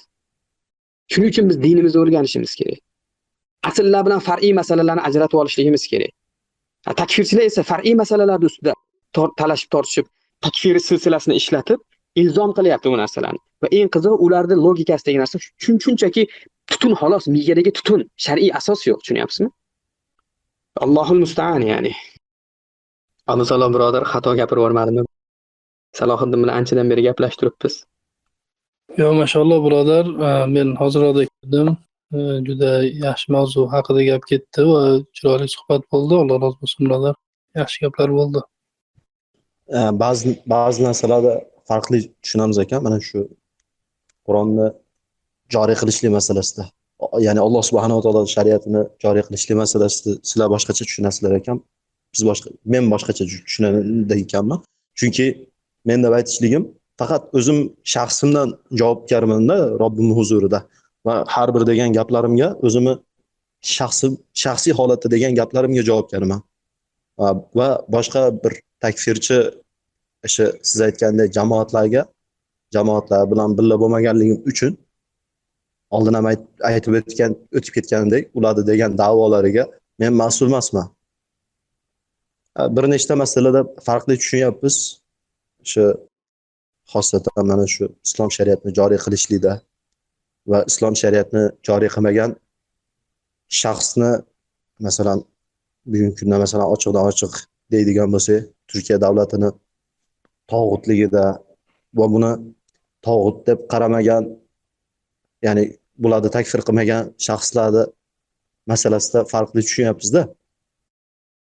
Shunday Salohiddin, bu alhamdulillah, ya'ni hozir men ko'tarib chiqqan narsa, ya'ni mana shu shaxslarni o'zini musulmonligini da'vo qilayotgan va qochiq Qur'onni inkor qilmayotgan, Qur'onni inkor qilsa eyvalloh, u bavoq kufr.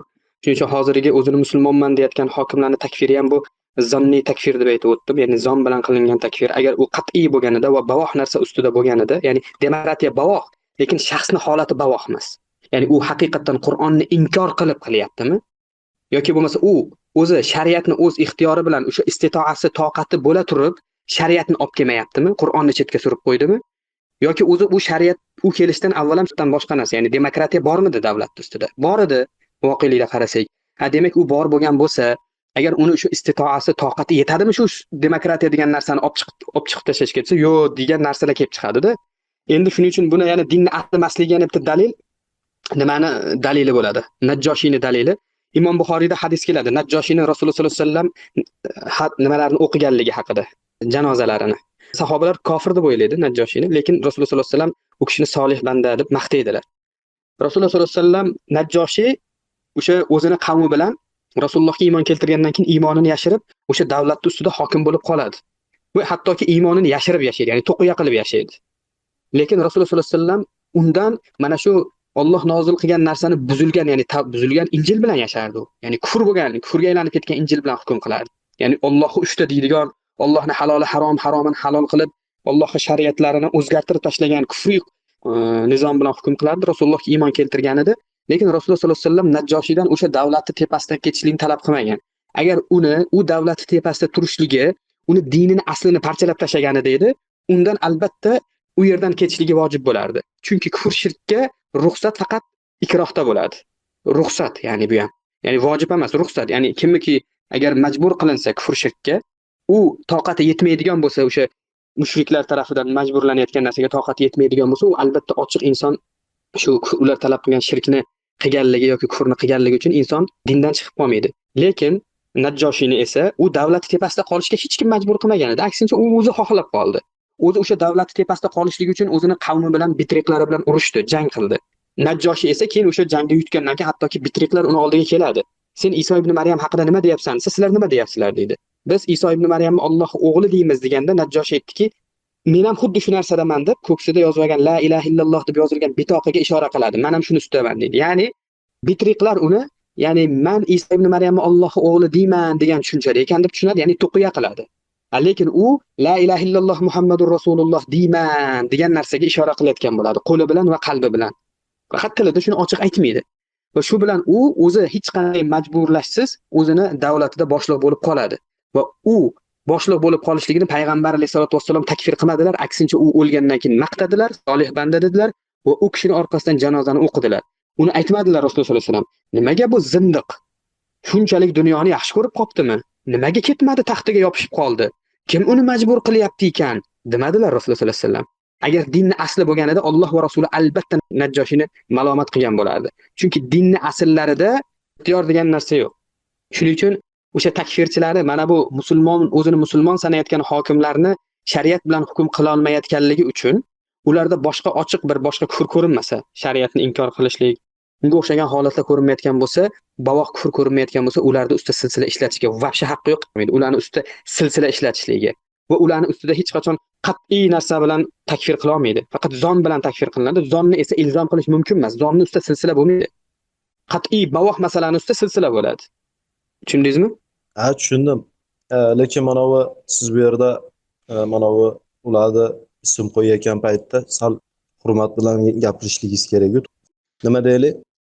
Kimlar? Takfirchilar deb aytilyapti-yu, masalan, hozir aytib ketganingizdek, siz u shaxslarni musulmon birodarim deb qaraydigan bo'lsangiz, takfirchilar deb ham masxarasimon, ham haqir sanaganda gapirishingiz kerak emas-da.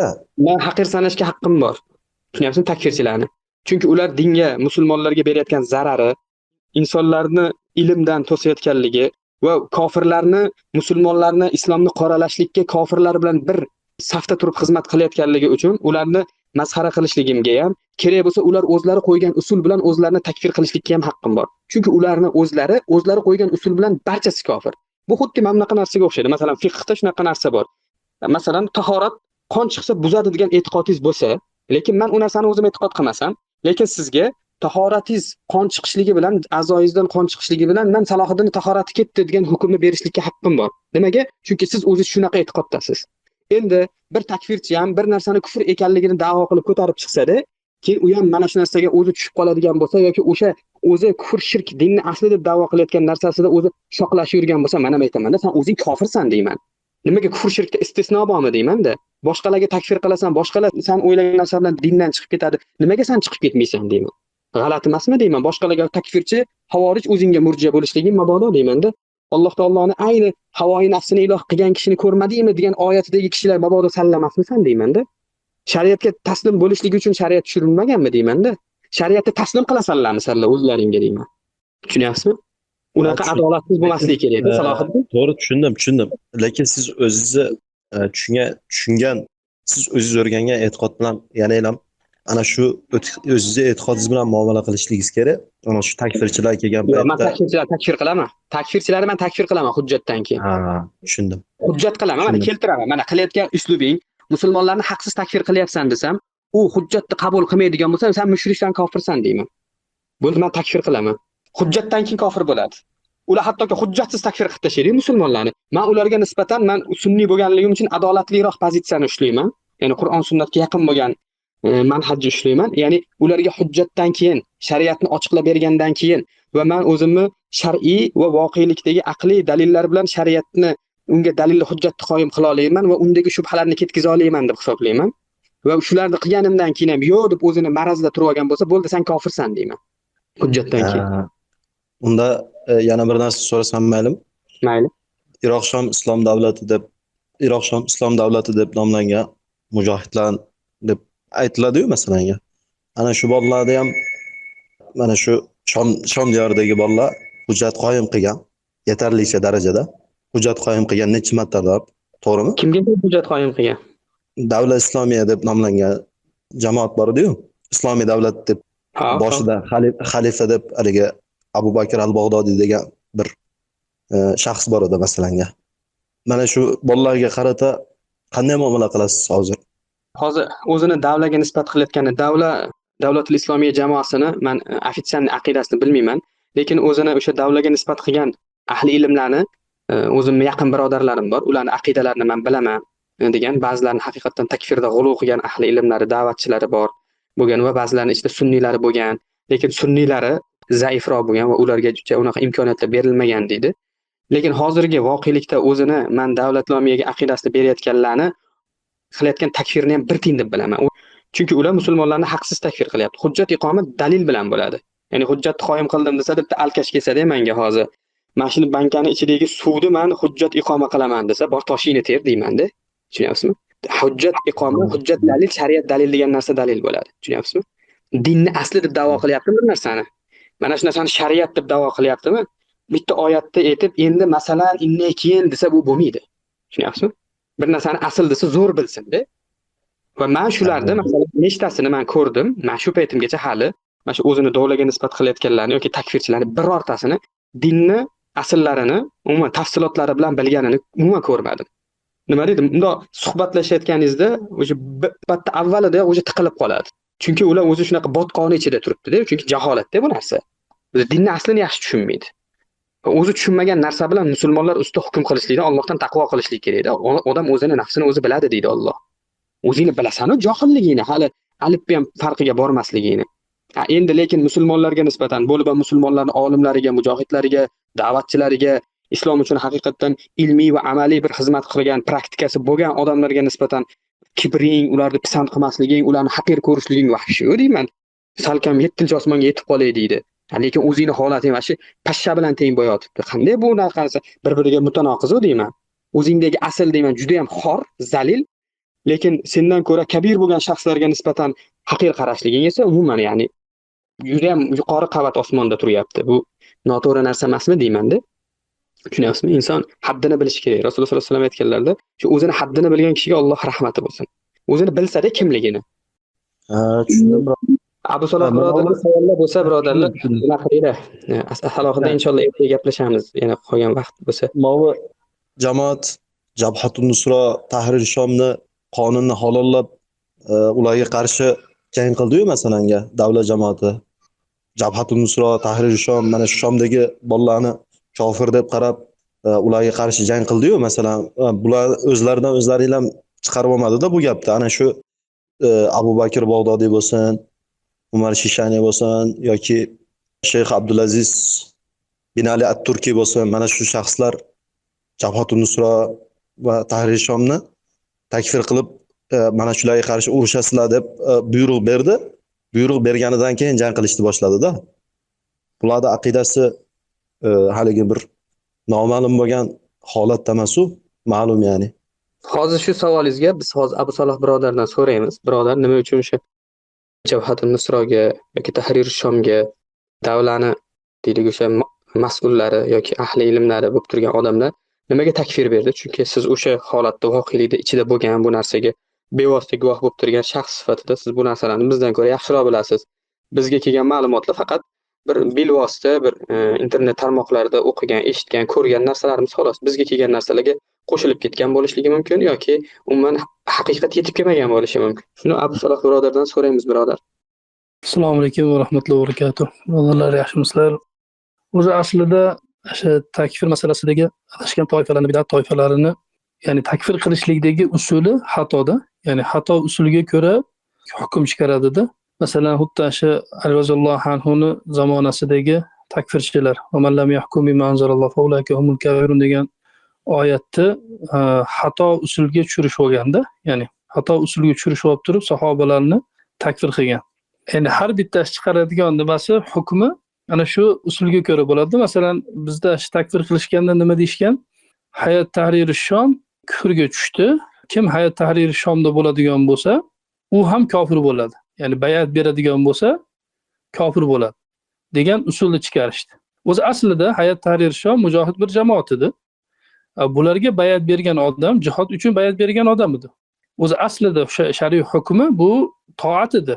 Bayat toat edi. Qarangki, bular shunaqa darajada noto'g'ri usul chiqardiki, ana shu noto'g'ri usul bilan nima qildi? Toat qilib turgan odamni mana shu toatni kufr deb turib atadi va kofirga chiqar. Avvalgi xavorijlar masalan gunohi kabiralarni kufr deb turib qaradi va gunoh kabira qilgan odamni kofir deb degan usulni chiqardi. Xato usul. Va mana shu usulga ko'ra, mana shu asosga ko'ra takfir qildi. Shuning uchun ya'ni bu joyda savolda masalan nimaga takfir qildi deganda ochiq aytiladigan narsa shuki, xato usulga ko'ra o'zlari bid'at bir nimani chiqaradi. Har bitta toifa, nafaqat xavorijlar, hatto murjiyalar ham masalan amal iymonning haqiqatiga kirmaydi, iymonning ta'rifiga kirmaydi degan usulda nima qildi? Chiqarishdi murjiyalar. Va shunga ko'ra nima qilishdi? Ochiqdan ochiq kufr amalni qilgan odamda ham biz kofir demaymiz, to o'zi qalbida kofir bo'lmagungacha yoki tili bilan o'zini kofirligini aytmagungacha amali bilan takfir qilmaymiz degan hukmni chiqarishdi. Bid'at toifalarni hammasining usuli noto'g'rida, ya'ni usuli ahli sunna val jamoaning usuliga qaytmaydi-da. Va usul noto'g'ri bo'lgandan keyin hukm ham noto'g'ri bo'lib chiqaradi. Shuning uchun bular ushlagan narsalar masalan shu Turkiy bin Alini aytib o'tyapti, bir nima qilyapti. Men bilan ko'rishganman, o'tirganman. Bitta joyda suhbat qilib, nima qilib o'tirganmiz ya'ni. Shunda men shu boshda bir yaxshi gaplashib, nima qilib o'tirilganda, endi u o'ylaganki, masalan, men jim eshitib turganligim uchun gaplarimni, uni aytayotgan gaplariga men muvofiq deb turib o'ylab qolgan. Abdulaziz Qotariy ham bor edi shu majlisda. O'zlari otib yubordi. Xavorijlar, u katta odam edi. Shu majlisda oxirida suhbatida vallohi birorta bir inson qolmadi. Ya'ni shu zamonamizdagi ahli ilm ulamolaridan takfir qilmagan birorta bir odam qolmadi. Bu ana shu davlat jamoatini, ya'ni xavorijlarning eng birinchi boshlang'ich pokoleniyasi. U paytda shu bu yerdagi jamoatlarga qarshi urushayotganda bular bog'iylar degan hukmni bergan. Kofir murtad demagan edi o'sha paytlar. Biz ashunda o'tirganmiz, o'sha majlisda o'tirganimizda hammasini takfir qilgan. Hammani takfir qilgan. Abu Muhammad Mag'disiy, Abu Qatoda Falastiniy, Sheyx Usama bin Laden, Sheyx Usama bin Ladenni ham, Ayman al-Zawahiri hammasini takfir qilib chiqqan. O'sha Turkiy bin Alilar. Nimaga? Ya'ni takfirda g'ulu ketganligi boshdan ochiq edi-da va ularning usuli xato edi. Va usuli xato bo'lgandan keyin nima qildi? O'zlari bir-biriga ham takfir berishdi, oxiri o'zlarini, masalan, aytaylik, o'zlari o'ldirmagan ahli ilmlar barmoq bilan sanaladi-da, qolgan ahli ilmlar hammasini o'zlari o'ldirgan. Masalan, nimani o'zbek aka borida, Muhammad aka Kosoniymi deyishardi. O'shini ham o'zlari o'ldirgan deydi. Ayrim bolalarni bilaman, o'zbek bolalar. O'shalarni ham davlatni o'zi o'ldirdi. Chunki botil narsaning ustiga bino qilingan narsadan botil chiqadi, boshqa narsa chiqmaydi. Bitta masala borda, ya'ni bu Salohiddin birodarimizga ham nasihatki, oyat va hadislar. Mana shu ikkita narsa bizlardan ko'ra aqlliroq insonlarni miyasidan o'tganmi avval, yo mana shu oyat hadislarni, ya'ni biz tushunib qoldikmi o'zimizcha bir haligi bir uni sirlarini, ya'ni ichidagi bir ahkomlarni biz o'zimizcha bir chiqarib bir yangicha narsalarni bir chiqardikmi, yoki bu oyat hadislar bizlardan ko'ra aqlliroq, olimroq, mujtahidroq bo'lgan insonlarning aqllaridan, kallalaridan o'tgan. Shu aytilayotgan dalil, hujjatlar, oyatlar, hadislar, o'sha shirkul akbar, shirkul asg'ar masalalari, mana shular to'rtala mazhab ulamolari, mujtahidlar, bundan boshqa muhaddislar, ulamolar, Imom Buxoriylar, mazhab ulamolari, mana shularni ham aqlidan o'tganmi? Ular ham eshitganmi shu narsalarni? Ha, eshitgan, to'g'rimi? Eshitgan. Ular eshitgan bo'lsa, nimaga biz aytgan gapni bular aytmayapti hozirda masalan? Deb turib inson o'ziga savol berish kerak-da. Nimaga bizi gapimiz bilan ularning gapi boshqacha chiqib qolyapti? Masalan, nimaga ular boshqacha aytayapti, biz boshqacha aytayapmiz?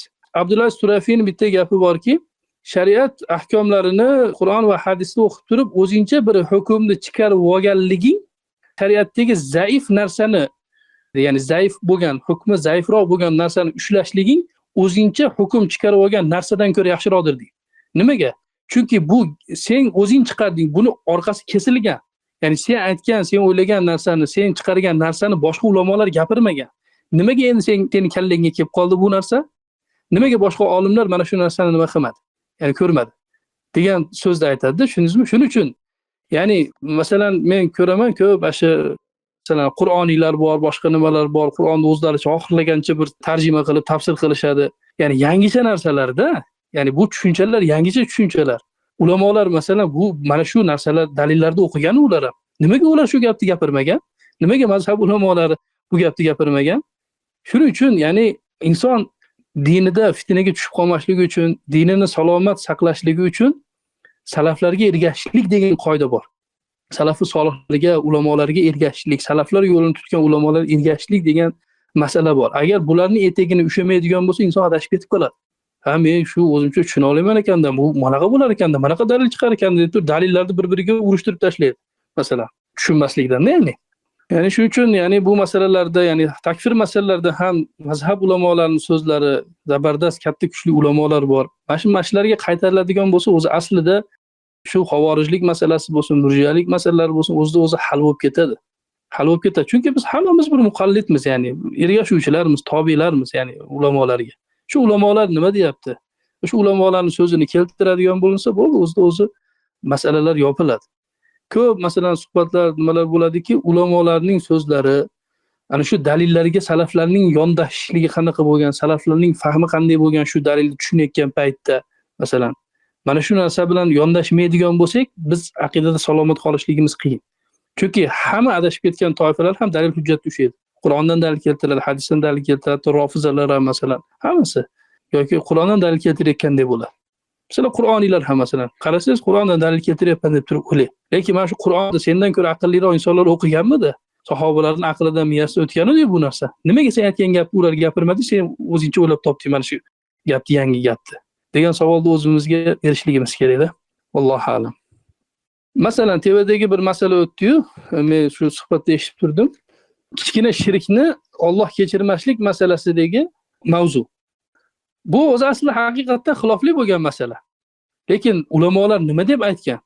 Ya'ni masalan, asha Ibn Taymiyya rahimahulloh bu fatvoni berganlar.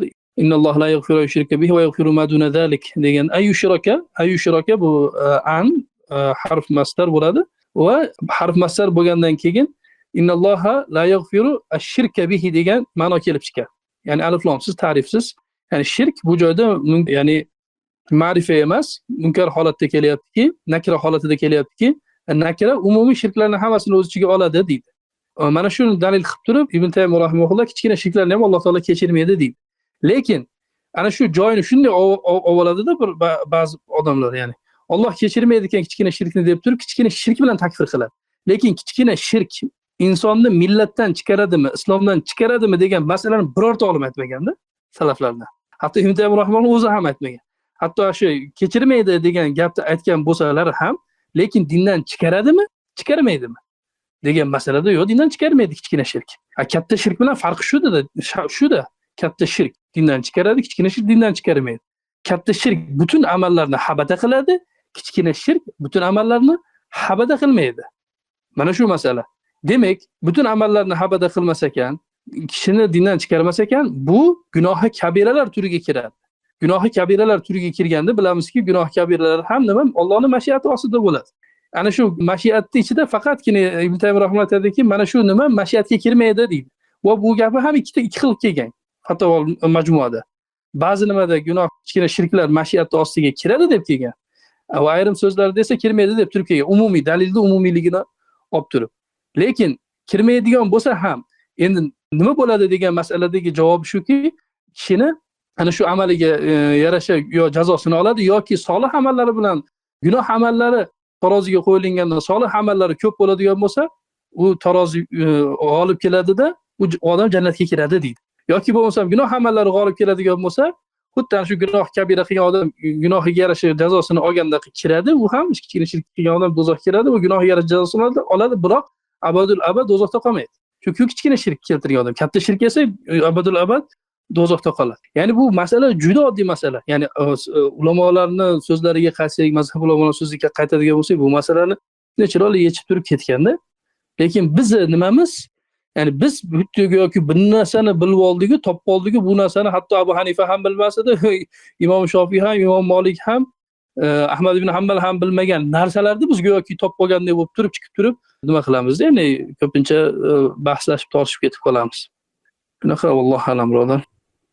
Bu salloh mana shu degan gaplar orasida mana bu kichkina shirk bilan dindan chiqadi degan e'tiqodga ergashganlar bor. Lekin men ulardan emasman. Kichkina shirk Alloh taolo kechirmaydi deb bilaman va dindan chiqarmaydi deb bilaman. To'g'ri, agar shu nimada turadigan bo'lsangiz, mushkulasi yo'q. Bu shu tevada aytib o'tilganda ulamolar o'rtasidagi xilof. Ayrim ulamolar shu gapni aytgan, mushkulasi yo'q. Lekin bu joydagi haligi mushkula nimada desa, siz aytyapsiz kichkina shirk bilan takfir qilmayman deyapsiz. Lekin juda ko'pchilik bolalar borki, kichkina shirk bilan takfir qiladi. Bu dinda emas edi. La ilaha illalloh Muhammad rasululloh aytish kerak deydi. Kalima shahodat keltirish kerak deydi. Tavba qilishlik kerak deydi. Ya'ni bu masalan, ya'ni o'zi oddiy masala. Lekin shu oddiy masalani salaf solihlarning fahmi bilan, ulamolarning yondashuvi bilan yondashmaganligi uchun uni aqidasi chalkashib ketib qoladi, subhanalloh. Va birodar aytgandek, ya'ni o'zini usuliga solinadigan bo'lsa, bir kun men bittasini nima qildim? Havorini tortishayotgan edim, Xavorij fikridagi. O'zini usuli bilan takfir qildim. Ya'ni qanday bo'ldi desangiz, o'zi aslida ya'ni ilm yo'q-ku, ilm yo'q. Iymon masalasida gap ketdi. Mana payg'ambar alayhisalom aytadi dedim, iymonga hamma amallarni kirgizyapti-da. Ya'ni hamma amallarni kirgizyapti. Shu agar birorta bir iymondan deb turib atalgan birorta amal tark qiladigan bo'lsa, kofir bo'ladi deyapti. Shu avvalgi Xavorijlarning e'tiqodi ekanda, ya'ni sahobalar davrida. Men aytdim, Payg'ambar alayhissalom aytgan dedim. An-nazofatu minal iymon. Poklik iymondandir deb aytgan. O'zi bu hadis yo'q. Bu to'qima hadis. Uni to'qima hadisligini ham bilmayapti shunaqa darajada. Buni ahli ilm odam, talib ilm odam biladi. Men endi uni nima qilishlik uchun, o'chirishlik uchun shunday dedimda. Poklik iymondandir. Demak, sizni uyingiz yig'ishtirilmagan bo'lsa, farzandingiz pampersiga boplab qo'ygan bo'lsa, pampersini axlatga tashlamasa, uyingiz burchagiga tashlab qo'ygan bo'lsangiz, uyingizda turgan bo'lsa, pampers u poklikdan kirmaydi. Demak, siz pok bo'lmadingizmi? Demak, sizda iymon yo'q bo'lgan bo'ladi, dedi. Sen endi nima pampersni nima qilmasam, tozalamasam endi kofir bo'lib qolaman. O'zingiz ustingizga ko'ra kofir bo'lib qolasiz, dedi. Ash pampers tufayli dedi. Desam, unda men tavba qildim deydi. Keyin aytdim, yo'q, unaqa emas dedi. O'zi bu hadis ham yo'q, o'zi aslida bu dedi. To'qima hadis. Sulaymon aytgandek baladiyalar o'ylab topgan deb turib nima qiladi, aytadilar. O'zi bu to'qima hadis, lekin siz usulingizni noto'g'riligini men isbotladim deb nima qilib ancha tortishildi, qisman qaytgan bo'ldi. Aqidasidan nimasidan nima qildi, lekin keyinchalik eshitdim yana shu aqidaga qaytib ketdi deb. Shunaqa. Shuning uchun u joyda haligi salomat qolishlik nima desa, kitob-u sunnatni ushlashlik bilan birgalikda ana shu kitob-u sunnatni mazhab ulamolari, sahobalar, tobiinlar qanday tushundi?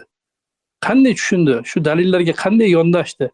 Mana shu narsani biz ushlasak, biz inshaalloh aqidamizda salomat qolamiz. Agar unday qilmaydigan bo'lsak, o'sha usul bilan yondashmaydigan bo'lsak, dalil hujjatlarga adashib ketib qolamiz, Allohu musta'an.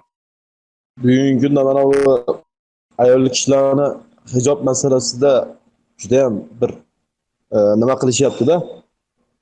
Yuzi ochiq, qo'li ochiq yursa bo'laveradi, islom shariatida joiz deyapti.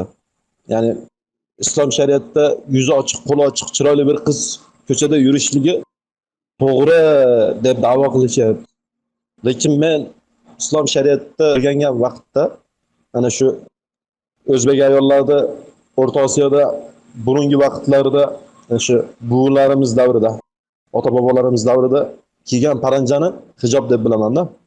Ana shunday hijob kiymagan ayol islom shariatiga muvofiq holatda kiyingan bo'lmaydi va bugungi kunda mana fitna davrida ayol kishilarga qarata xosatan erkak kishilar faqat haligi islomiy xilofatning ichida yashab yurmayotganligimiz uchun hamma xohlaganini qilib yurganidek ayol kishilarga gap otadi yoki nima deydi, har xil yomon ishlar bo'ladi. Shuning uchun demoqchi bo'lgan gapim, ulamolar o'rtasida ixtilof yo'q.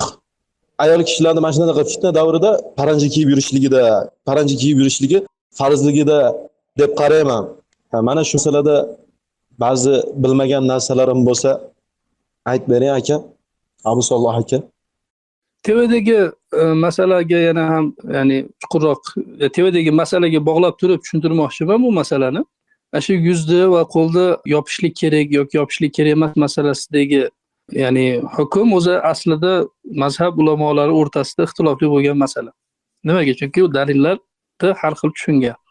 Rojihi avratmasligi. Chunki namozda ham inson ayol kishi yuzini va qo'lini yopmaydi yoki umra qilayotganda ham yuzini va qo'lini yopmaydi. Demak, masalaning birinchi nimasi, demak, yuz avratmi, avrat emasmi degan masaladagi rojih qavl avrat emasligi. Shu rojihi. Endi ayol kishi yuzini yopib yurishlik masalasida esa Hanbali mazhabidagi mu'tabar qavl, Alloh alam, vallohu mu'tabar deb bilaman, yana boshqa biror talib ilmlar bilsa, mu'tabar qavl avrat deb turib oladi va mana bu narsani bekitish kerak. Yuzini va qo'lini, kaftini bekitishlik kerak deydi. Lekin boshqa ulamolar shu usulga ko'ra, narigi usulga ko'ra avrat emas. Bu narsa ya'ni yuzni bekitsa ham bo'ladi, bekitmasa ham bo'laveradi degan so'zni aytadi. Lekin qolgan ulamolar ham agar fitna zamoni bo'ladigan bo'lsa, siz aytgandek, ya'ni siz aytdingiz masalan fitna zamoni bo'lsa, fitna zamoni qanday deyiladigan bo'lsa, ana shu yuzi ochiq bo'lsa ham, lekin ro'moli bo'lsa ham, ana shu ayollar fitnadan xoli bo'lmayotgan bo'lsa, erkaklarni bir gap otish, shunga o'xshagan bir narsa siz aytgandek, ya'ni mana shu paytda yuzini bekitishlik kerak deydi. Xosatan ana shu shabba deb keladi. Yosh qizlar, yosh nimalar, kattalar mushkulasi yo'q. Agar ular fitnalantirmaydigan bo'lsa yoki o'zi fitnalarga tushmaydigan bo'lsa, mushkulasi yo'q deydi. Mana shularga xos hukmga, ana shu voqelikdagi hukm yuzini bekitishlik kerak bo'ladi degan so'zni aytadi. Lekin biz masalada biz xuddalik xilof yo'q, bu masalada ulamolar o'rtasida xilof yo'q deb turib bitta hukm shu. Agar mana shu hukmga taslim bo'lmasa, odam hammasi gunohkor bo'ladi degan narsani ilzom qiladigan bo'lsak, mana shu joyda xilof kelib chiqadi, birov tortishuv kelib chiqadi. Nimaga? Chunki voqelikni hamma o'zini fikriga ko'ra tushunadi. Masalan, siz tasavvuringizdan kelib chiqib turib bu hukmni chiqaryapsiz, to'g'rimi?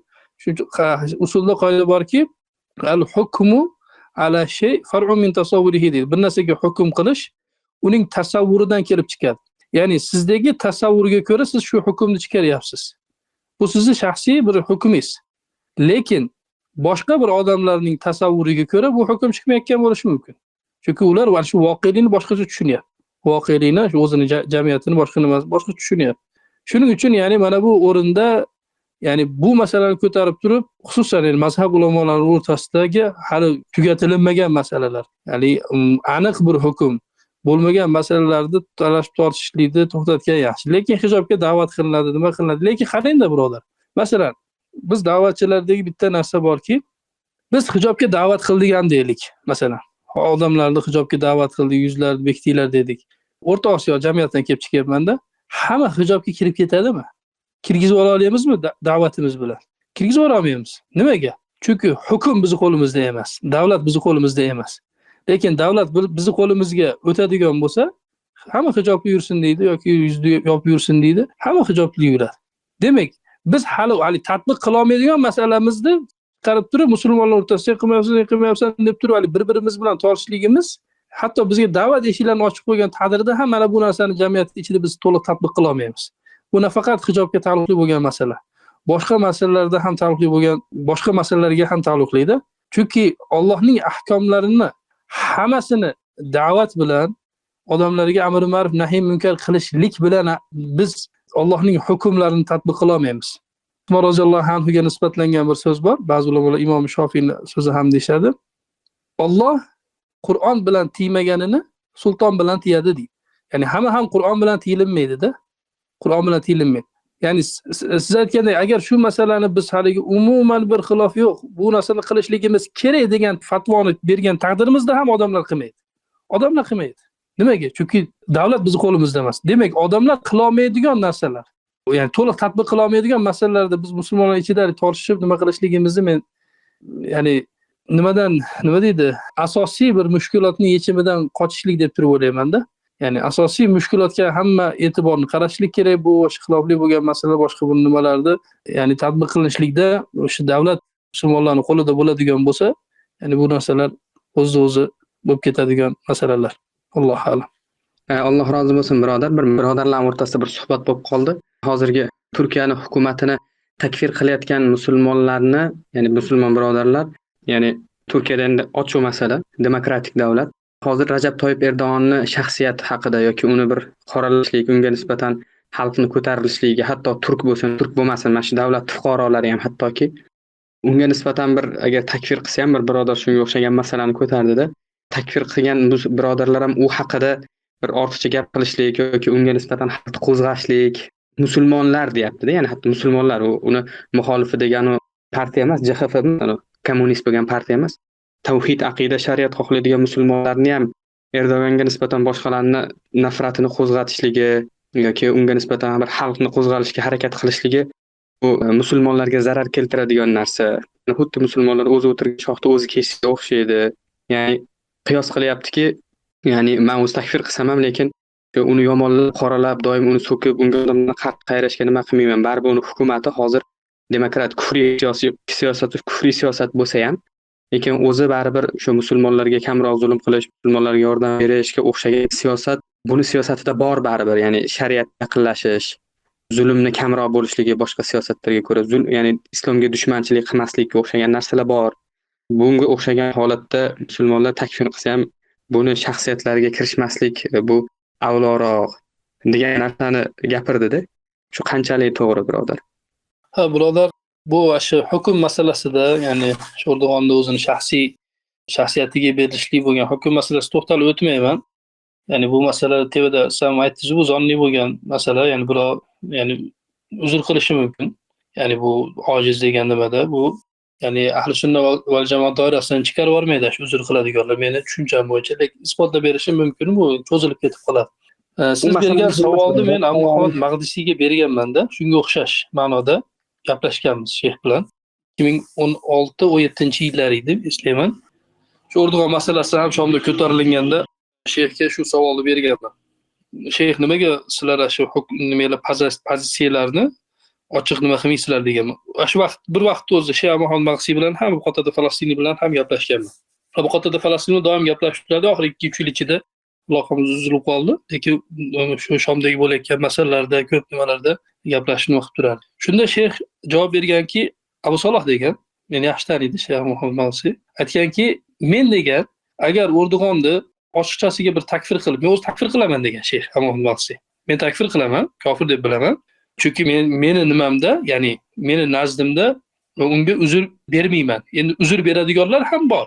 Ular o'zini nimasi, o'zini ijtihodi. Lekin meni nazdimda uzr bermayman, ayrim mavqiflar, pozitsiyalarga ko'ra deb turib, aytganki, men buni ochiqchalikka chiqarmasligim, buni ochiq aytmasligim sababi, agar men hukmni beradigan bo'lsam, Erdo'g'onni kofir deb turib hukm chiqaradigan bo'lsam, islomga g'ayrati bo'lgan yoshlar juda ham ko'p Turkiyada. Buni ustiga ana shu hukmni ustiga amal qoyim qiladi, tatbiq qiladi. Demak, bu kofir bo'lsa, buni tushirish kerak. Buni ketkizish kerak deydi. Bunga qarshi chiqish kerak. O'zi hokim murtad bo'ladigan, kofir bo'ladigan bo'lsa, uni yiqitish kerak shariatda. Lekin mana shu masala, uni yiqitishlik masalasi bu juda ham katta mafsadaga olib keladi.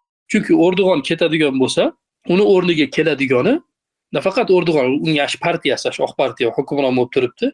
Agar u ash oq partiya ketadigan bo'lsa, Erdo'g'on ketadigan bo'lsa, uni o'rniga keladiganlar CHPchilar, islomga ashaddiy bo'lgan dushmanlar. Mana bularni olib kelishligi sabab bo'ladi. Va amal qoyim qilishadi, biz joy portlatishi mumkin, odamni o'ldirishi mumkin. Mana bu narsa juda ham katta mafsadaga sabab bo'ladi Turkiyada, musulmonlarga nisbatan. Nima bo'lsa ham, lekin hozirgi vaqtda uning boshqaruvi nimasi musulmonlar uchun manfaatliroq. Men shu uchun ham, ya'ni bu masalada ochiq aytmayman deb turib gapirganman. Endi keyinchalik ochiq aytganmi, aytmaganmi bilmayman, lekin o'sha paytlari umuman to'xtalmasdi bu masalaga. Nimaga? Chunki u zarar, ya'ni dinimiz foyda va zararga qaraydi-yu. Foyda va zararga qaraydi. Hatto masalan qarang, o'sha Abastonga sahobalarni jo'natayotgan paytda Payg'ambar alayhisalom Najjoshiyni, u paytda Najjoshiy musulmon bo'lmagan edi. Makkada zulm bor edi. Makkada zulm bor edi. Sahobalarni Habastonga jo'natib aytdilarki, u joyda bir adolatli bir podsho bor, uning huzurida zulm qilinmaydi dedi. Demak, shu joyda zulmdan qochib, shu joyda panoh topishlikka nima Payg'ambar alayhisalom buyurdilar, sahobalar jo'natdilar. Nimaga? Chunki u joy uning huzurida zulm qilinmaganligi uchun. Hozirda masalan Erdo'g'on ketadigan bo'lsa, o'rniga boshqasi keladigan bo'lsa, masalan, Shoh partiya ketib CHP boshqa bir nimalar keladigan bo'lsa, u zulm ziyodalashib ketadi-yu masalan. Ya'ni mana shu narsalarda inobatga olishligimiz kerak-da, ya'ni. Sheyx ham shunaqa javob bergan. Hozirda shu birodarlar shu takfir qiladiganlar ham takfir qilamiz. Shuning uchun ham biz mana shu CHPchilar bilan birga qo'shilib turib unga qarshi bo'lishimiz kerak ekanlar. Ya'ni ishini oqibatini o'ylamayotganlar deb o'ylayman. Bu narsa musulmonlarga bir mafsadaga sabab bo'lishligi mumkin. Vallohu a'lam. Alloh rozi bo'lsin birodar. Shunga o'xshagan ko'rishlik chiqqanida u birodarlarning o'rtasida takfir qilsanglar ham men o'zim balki shunaqa deb o'yladim, chunki baribir musulmonlarga o'sha qodir inson toqati yetganicha bir maslahani jalb qilish, mafsadani musulmonlardan uzoqlashtirish. Agar deylik farazan bir yahudiy bo'lsa ham, bir davlat past yoki nasroniy bo'lsa ham, xuddi Najosiyni misol keltirganingizdek, lekin shu qo'l ostida yashab turgan musulmonlar agar o'zlarini shu shariatlari, ibodatlari, dinlari yoki o'sha o'zlarini kuchaytirib olishlikka, o'zlariga kuch yig'ib olishlikka bir sharoit, imkoniyat bo'lib turgan bo'lsa, uni qo'l ostida unga nisbatan ularga umuman diniy imkoniyat bermaydigan insonlarni davlat tepasiga kelib qolishlikka sabab bo'lish, ularga yordam berishlik, birodarlar aytganda o'zi o'tirgan daraxtni o'zi kesib tashlashga o'xshagan narsaga o'xshab ko'rinadi. Albatta shunaqa birodar. Hozir Turkiya tinchmi o'zi? Qanaqa bo'lyapti? Men oxirgi paytlarda axborot nimalarni kuzatmay turdim. Kanallar nimalarni o'rgandim, birodarlar aytayotgan notinch deydi. Abu Saloh, men Turkiyadaman, Istanbuldaman hozir. Mana shu har kuni kecha ya'ni bugun miting bo'lmadi. Bugundan oldingi kunlar har kuni ana shu Sarachxona degan yerda, Oqsaroy tarafida yomon miting bo'lib, ana shu odamlar polislar bilan bunday qurolsiz ravishda mush bilan urushishgan holatlar ham bo'ldi-da.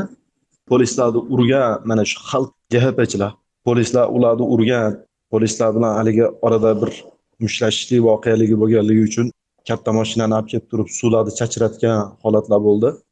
Unda ham tarqalmaganida ana shu gaz bo'ladi, mana shunaqa insonlarning ko'ziga chachraydigan bo'lsa, ma'lum bir vaqt ko'zi ko'rmay qoladi. shunaqa gazlar qo'llanishdi. Keyin ba'zi bir mana shu Sarachxona degan nimada Shahzodabashi degan bir masjid borda, ana shu masjidga borib turib yigitlar to'planib, turk yigitlarda to'planib qora bayroq ochib, la ilaha illalloh Muhammad rasululloh degan bayroqni ochib, takbir Allohu akbar deb islom shiorlarini baqirishgan bo'ldi. Undan tashqari biron bir haligi o'zgarish yo'qda. Biron bir o'zgarish yo'q. Haligacha ana shu nima taraflarda, Oqsaroy taraflarida, Istanbulning Oqsaroy taraflarida va mana Chag'layan adliyasi degan yerlarda mana shunaqa bo'lyapti-da. To'polon bo'lib turibdi har kuni. Ha, tushunarli bolalar, tushunarli. Alloh ofiyatda qilsin. Mayli Ismoil birodar, menga ruxsat berasiz inshaalloh. Yana bir suhbat qilamiz. Alloh taolo ilmlarimizni ziyoda qilgan bo'lsin. Allohumma amin ajmain. Jazakumulloh xayron birodar. Hozir bir yangilik o'qib turgan edim, xursand bo'lib. Bu Suriyaga muftiy saylanganligi va muftiylarning kim ekanligi haqida ma'lumot bo'libdi va muftiyot tashkil qilinganligini, Majlisul Ifta tashkil qilinganligini bayonoti bo'libdi. Mashalloh juda ham bir xursandchilik, ya'ni bu narsa. Chunki o'sha ismlari yozilingan sheyxlarni aksarini biz taniymiz. Juda ya'ni yaxshi ahli ilmlar, ulamolar, mujohidlarning ulamolari hisoblanadi. Va Shomdagi mana shu mavjud bo'lgan ahli ilmlardan ham saylanibdi. Bu joyda e'lon qilyaptiki, bu o'sha majlisni, fatvo majlisini qiladigan ishlari shu Suriyada bo'layotgan umumiy masalalar bo'lsin yoki yangi chiqayotgan masalalardagi fatvolarni chiqarishligi va ularga topshirilgan masalalardagi shar'iy hukmni bayon qilinishligi va har bitta muhofazada Darul Ifto bo'lishligi, ya'ni fatvo bo'linmasi bo'lishligi va ularni mutaxassislarning tayinlanishligi va ana shu har bitta muhofaza, har bitta viloyatlardagi ifto fatvo bo'limlarini nazorat qilib turishlik va ularga mashvara berib, ularni dastaklab turishlik masalalari yuklatilibdi. Bu ya'ni juda ham ya'ni Suriya jihodining bir katta samaralaridan biri deb turib o'ylayman. Juda ham katta bir o'zgarishlarga sabab bo'ladi kelajakda biiznillah inshaalloh. Alloh muvaffaq qilsin. Allohumma amin ajmain. Mayli birodarlar, jazakumulloh xayron. Assalomu alaykum va rahmatullohi va barakatuh. Va alaykum assalom va rahmatullohi va barakatuh.